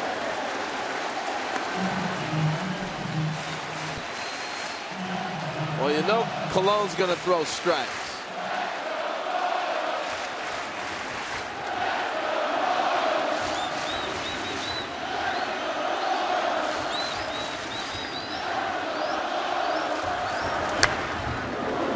Good swing by Dyson on a pitch that was up. 1 ball, 1 strike.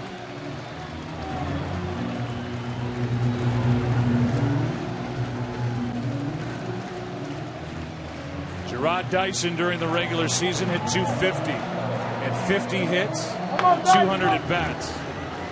Drove in 18. Biggest at bat in his life right here.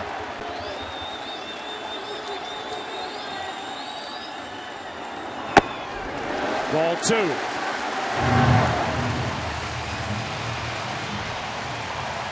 Mottola just chew and go. Walk in the park. Has not issued a bases loaded walk in 4 years. Bartolo Colon.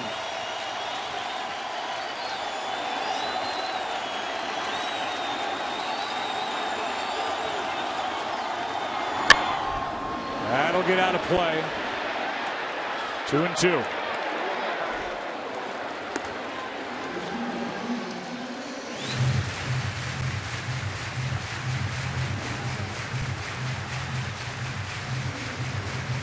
This is when the game of baseball is at its best.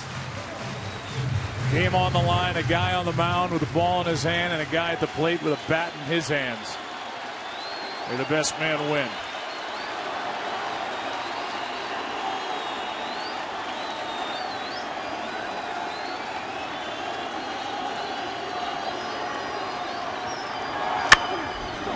And that man, barring an error, is Colon. Lagares. Let's go to the 13th inning. Here in game 1, as the Royals leave the bases loaded, Colon, a scoreless be the longest game 1 in World Series history. Down at the bottom, longest games by inning. We're approaching that as d'Arnaud leads it off against Chris Young, playing in the 13th inning. Young struck out the side in the 12th. 1 ball, 1 strike. So here's Chris Young coming to the ballpark today. Looking he's just going to hang out and think about what it's going to be like pitching in game 4 of the World Series at Citi Field. And he's in the ball game. And after striking out the side in the 12th, he's got d'Arnaud set up at 1-2 here to lead off the 13th. Yeah, I was talking to Chris before the game in the clubhouse, and Scott Bradley, who's his college coach at Princeton, he's in town, and he was catcher on my teams in Seattle, so Scott's one of my good friends. He's like, hey, Coach Bradley's here. I'm like, oh, great, I'll catch up to him later. So, yeah, we'll see you after the game. He was just relaxed and chilling. No doubt. Not anymore. Well, you wouldn't know it by looking at him.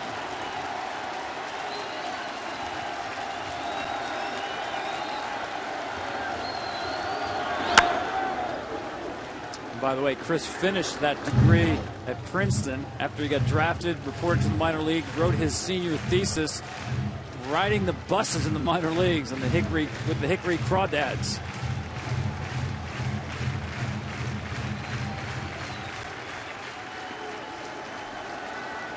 Multiple shoulder procedures in his career, and he misses upstairs to even the count at 2-2, and then found out that it was a nerve issue.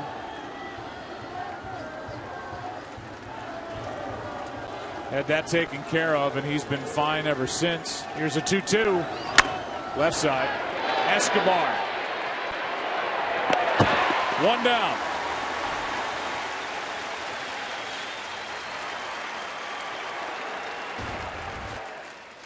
Game 2 is Wednesday night, depending on where you are, either later tonight or tomorrow. Game 3 after the travel day on Thursday is Friday in Queens. Saturday on Halloween. And then you get into the if necessary Sunday night after a Fox NFL doubleheader on America's Game of the Week. That's a strike in a matchup of Seattle and Dallas. Cowboys have lost 4 straight. Chris Young's Cowboys have lost 4 straight.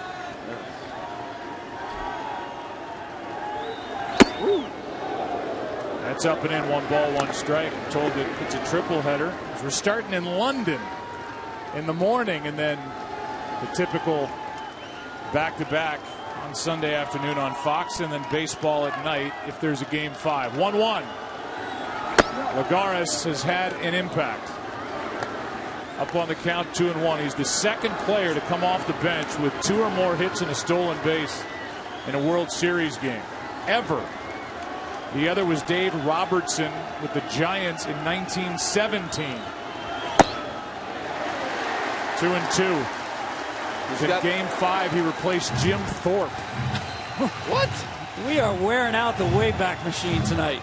Jim Thorpe, Patsy Donovan, Rodarty, and the longest game 1 out of 111 World Series. Here's a 2-2. How about Chris Young? Faced 5, retired 5, 2 out. He did such a marvelous job right there. Starting with the fastball, away for a strike, then knocked him back in. He just had him in a little bit of a rocking chair and perfectly set up this changeup that just died. And this thing looks like it's a cutter, but it almost looks like a changeup in a split. He throws it at such a slow velocity that I'm thinking it's a changeup. Till you see the grip. 2 out, nobody on. Flores hits it down the line, but pulls it foul. That'll get your attention. He's no stranger to the home run ball. Hit 16 during the regular season, and he's made a couple of good defensive plays in this game 1. That's why you have to keep the ball away.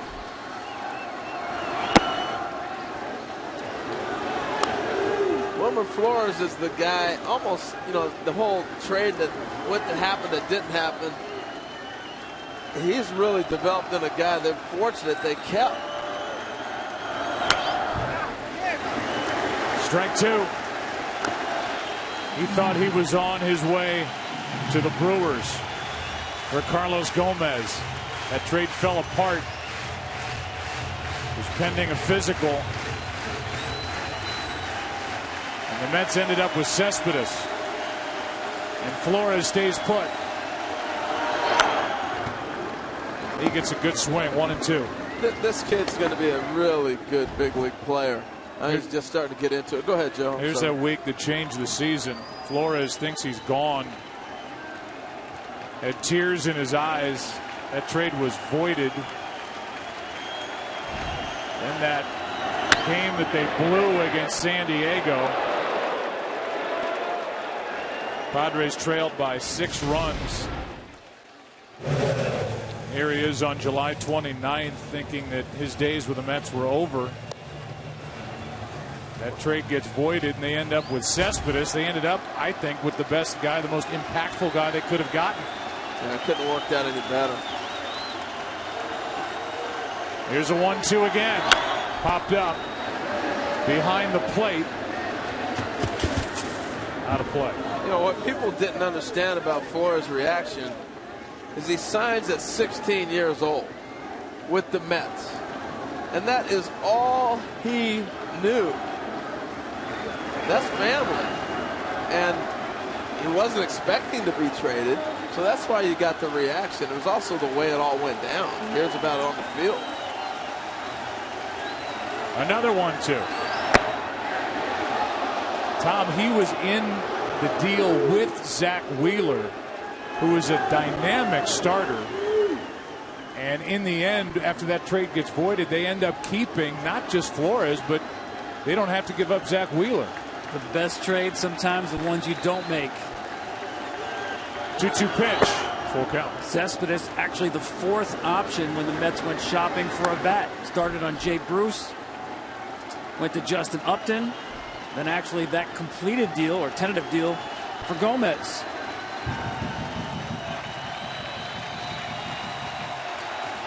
So now Flores waits for a 3-2 from Young. He's getting good hats. He's getting great swings. I don't know if he has the stuff to put him away right now. He's been on everything. Probably not. Flores, along with Daniel Murphy, just crazy good hand-eye coordination. Very tough to get him to swing and miss. Neuenhuis on deck. 3-2 pitch. Upstairs for a 2-out walk and a good at bat by Wilmer Flores. Started off just missing a foul ball home run. Then he missed a double down the line. He just didn't have the stuff to put him away. Good at bat. Neuenhuis hit 4 home runs during the regular season. Hit .208. And he is batting for Kadire. He'll take over the DH spot.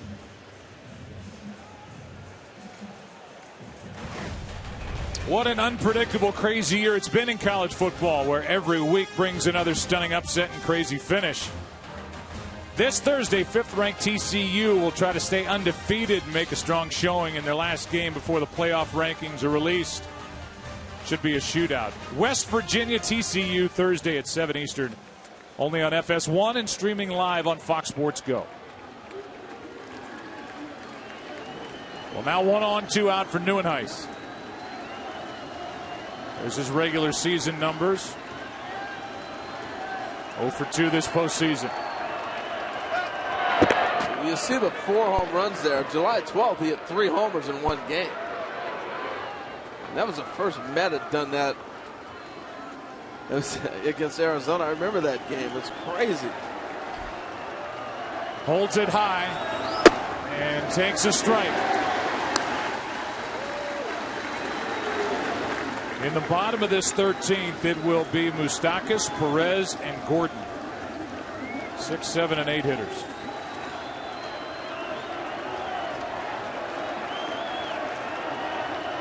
Here comes an 0-1. Strike 2.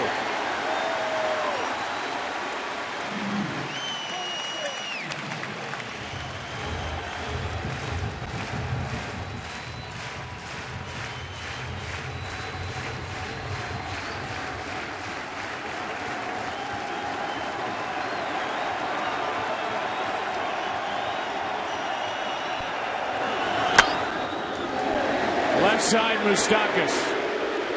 Chris Young with 2 scoreless in the books. Bottom of the 13th inning, rolls in. In case you're wondering, the Mets have Sean Gilmartin left in their bullpen, a lefty. Hansel Robles, a right-hander. And if the Mets wanted to go to their Game 4 starter, Steven Matz is scheduled to get it, the left-hander. I don't think he's available. You know, he pitched a simulated game yesterday, threw the ball hard, aired it out. This one is fouled left side, may stay in play, and it is just out of the reach of David Wright. Well, and if there's one guy going to the rail you worry about, it's him. That whole dugout should have been up there ready to catch him, as frail as his back has been. And when I asked Terry Collins about using Matz in relief in these games 1 and 2, he said we can't do that to the kid. He's not trained to pitch out of the bullpen. He's had some injuries late in the season. We will not put him in that circumstance. So then they're down to 2. 1-1 pitch. In at the knees from Cologne, strike 2.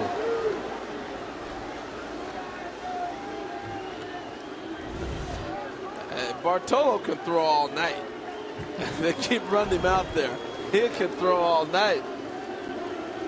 Here's a 1-2. That's in the center field. Leadoff man is on for Kansas City.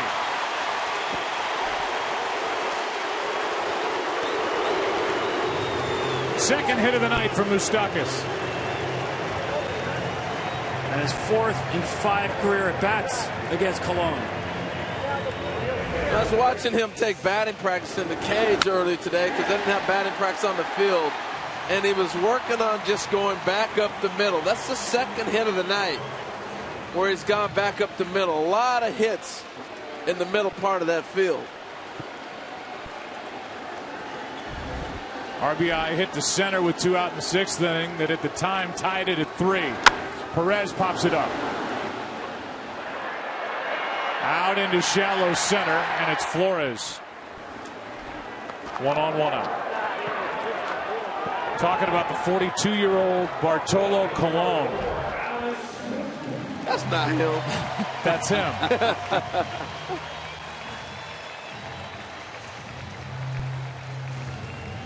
Indians played in the World Series that year. He was not on the roster. Here's something that may surprise you. We talk all about these young starters for the Mets. The most flexible guy in this entire team is Bartolo Colon. They are amazed, almost like a hockey goalie, the way he can get down and do splits. See, I thought for sure you were talking about he can start it, come out of the bullpen. You know, he can do anything. You mean like stretching flexibility? I'm telling you, he's much more athletic than that body would lead you to believe. And the fact that he can repeat his delivery at this age is a good clue to that. 1 on, 1 out.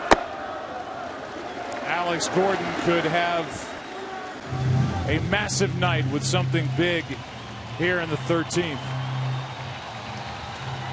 That shot in that baseball card was from 1997. Alone with the Indians.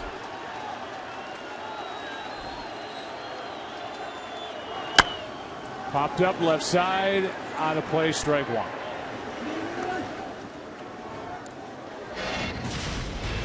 You talk about the athletic ability for a guy who's put on some pounds since '97. How about that little behind the back flip?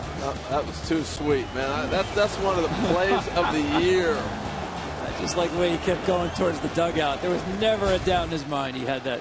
Well, we saw him pop off the mound early in this game, making a play on bunt.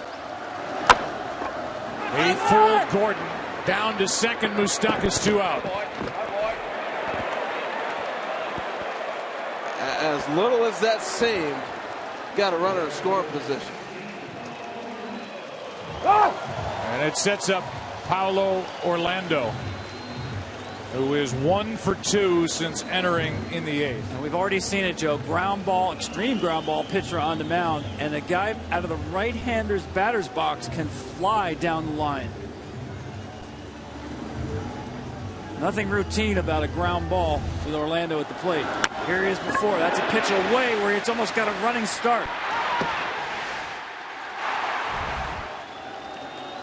Orlando can end this with a hit. 4-4, 13th inning. Colon. Ball one outside. Again, Granderson in right, Lagares in center. You run all day on those guys. Lagares had the bad arm this year. Cespedes is going to be bang bang at the plate, even with 2 outs, running on the crack of the bat with Moustakas at second. Here comes a 1-0. Orlando. Good swing. A ball and a strike. I was talking to Orlando when he left Brazil. He went to the Dominican Republic to play baseball, so he had to learn Spanish, and then when he signed, he learned English. So speaking 3 languages now, fluently. He's been at it in the minor leagues for a long time. Getting his chance, trying to be a World Series Game 1 hero. Flores stays down on it. No problem here in the 13th. For the Mets shortstop, or the 42-year-old Bartolo Colon, 4-4. Into the 4th. Impressed with Harvey tonight because he kept him in the game and didn't have his good stuff. Good news, Joe, is that Frank and Pete just ate a whole bucket of popcorn. Back to you. Yeah, poppy. All right, thanks, Kevin. Guys, as we go into the 14th inning, here is Granderson. He is homered tonight. Took a ball, now a strike.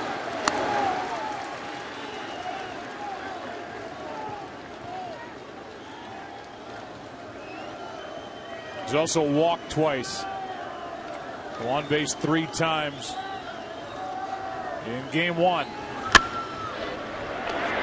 Staying down on it is Hosmer, 1 out. A little snow cone on that one too. Alex, you still with us out there? I am. You know, it's funny. I was going to ask you if we got this opportunity, how the game has changed since you came up. I mean, it seems like it hasn't been that long, but I guess it has. How you get one power arm after another. That's what this World Series is going to feature. And yet right now on the mound for Kansas City is this big 6'10 guy who's touching 90 with his fastball. Kind of a changeup so far in this matchup. Yeah, especially when you're 40, Joe. It's a lot harder to hit 96, 97.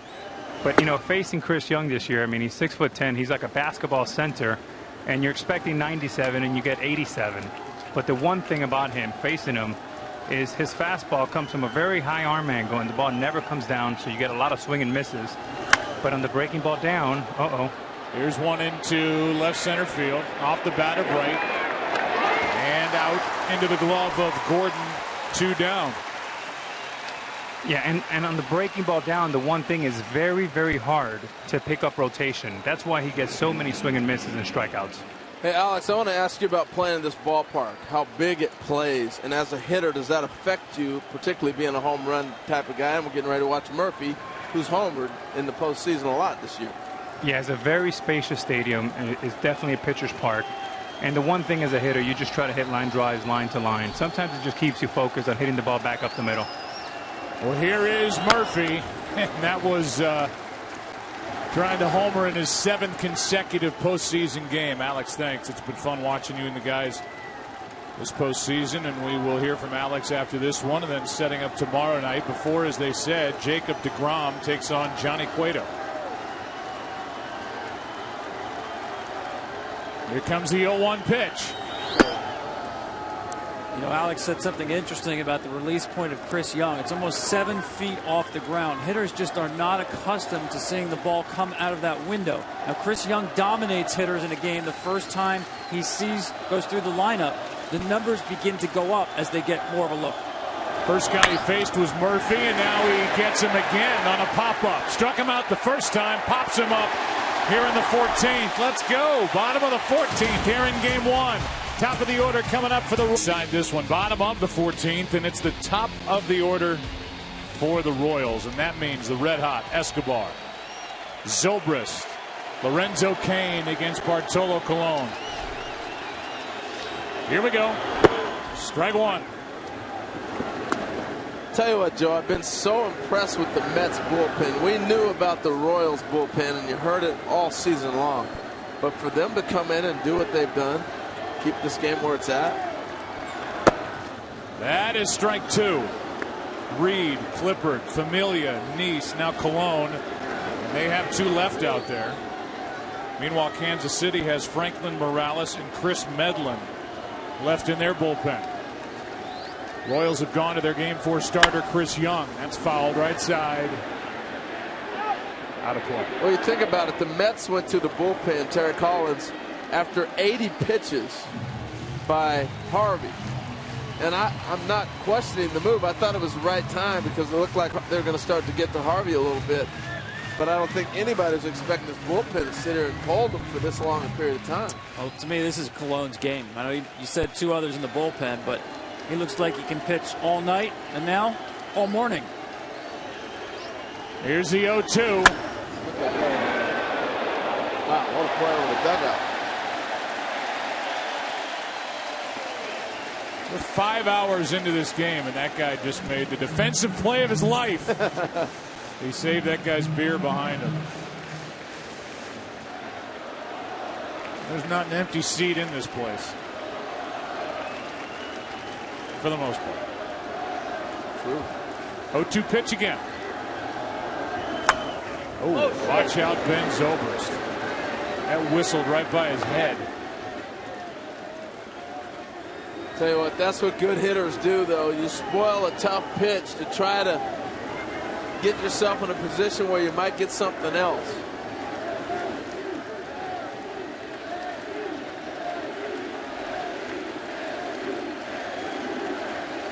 The 0-2.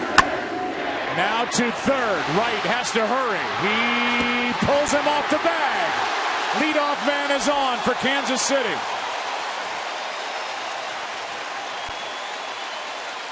And an error opens the bottom of the 14th. Talked about how David Wright has to throw the ball. He has to come down, try to drop down and get rid of it, and that ball's going to sail on him, and that's what pulls Duda off the bag.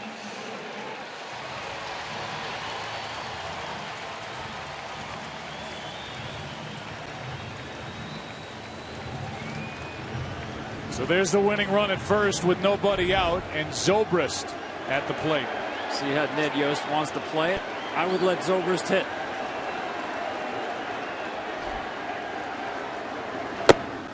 Ball one. And the reason is he's top hand hitter, can very easily pull that ball against Cologne through that hole on the right side.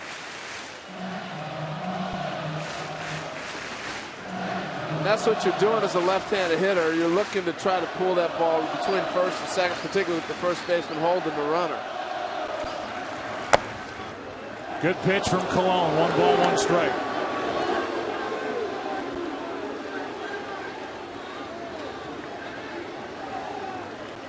Would they dare hit and run?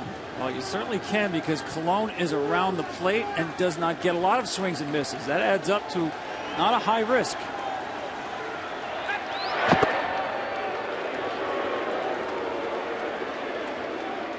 Tougher to play hit and run against a swing and miss pitcher or a wild pitcher.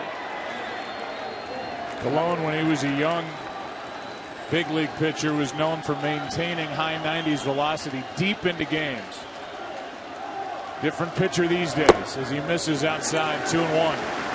You know, I think that was almost a purpose pitch by Cologne, anticipating the hit and run. You saw him throw over. This ball, he doesn't miss by this much. That was by design, thinking that he may be swinging. Now's the time you really want to put this on. Yeah, now's the count to do it. 2-1.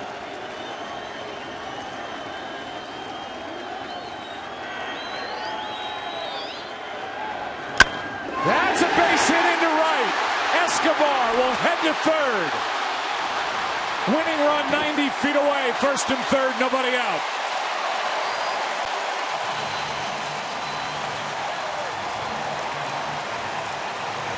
Well, that's why Zobrist is so dangerous. After you came off the hit and run, he's looking to hook the ball right through that 4-hole, and it's an instant first and third situation. Now that's Ned Yost knowing his personnel. The swing of Zobrist is designed to get on top of that ball and to pull it when Cologne is trying to do everything he can not to use that hole on the right side. Slipped on the top of that slick bag at third. And now Cologne is in a jam. First and third, nobody out, and they're going to walk Kane.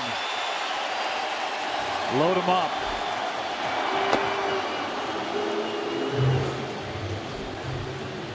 The first guy on the spot will be Hosmer. This is the third intentional pass handed out by Cologne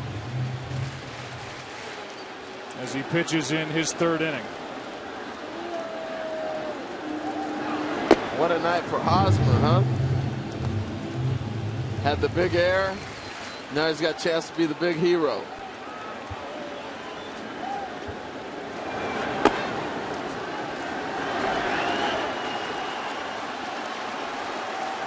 Infield will come in. They have to come home. Yeah, and the only question will be, will you go to another infielder and go with 2 outfielders? Not yet, but you do have to bring the outfield in as well. You have to get to a depth where you think you can throw the runner out.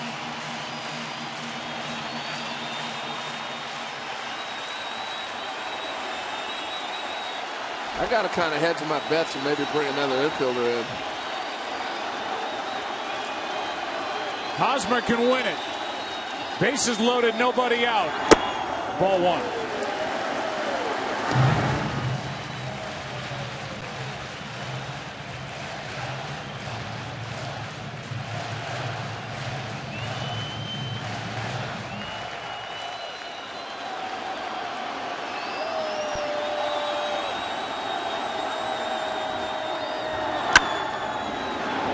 Down the left side, trying to get out of play, and will.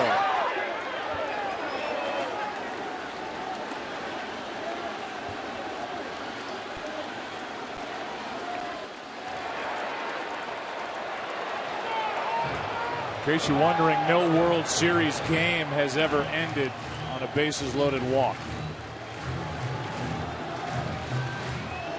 But as we had in the 12th, with the bases loaded, 2 out and Dyson up, you expect strikes out of Cologne.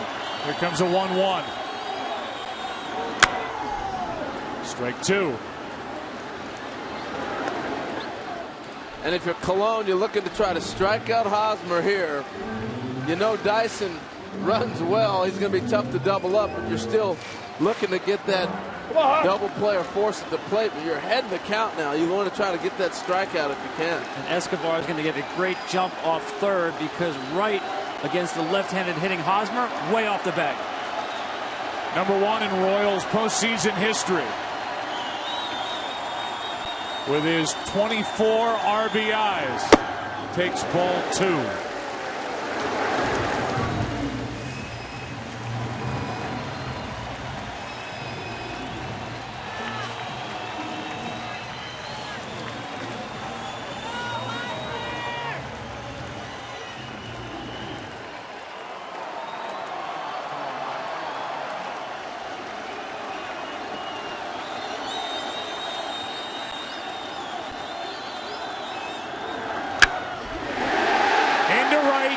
Granderson back.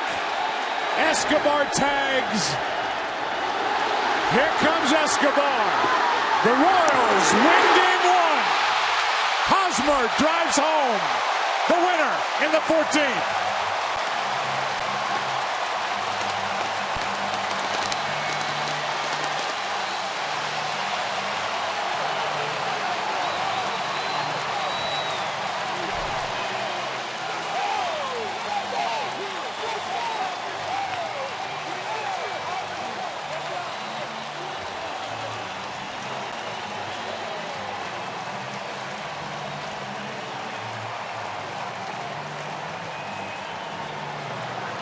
A 5-hour, 9-minute game one. And both teams, I think, have to be awfully proud with the way they responded here in the first game of this 111th World Series. Well, they set up an exciting series for us. It was amazing. What a treat. Curtis Granderson made that a lot closer than I thought it would be. We were talking about all the different arms. He got back, got behind that ball, and came up with a strong throw. Look at him get behind it and get a nice running start, and comes up. This is the one as an outfielder you could throw all the way in the air. He made it closer than it looked like it was going to be off the bat.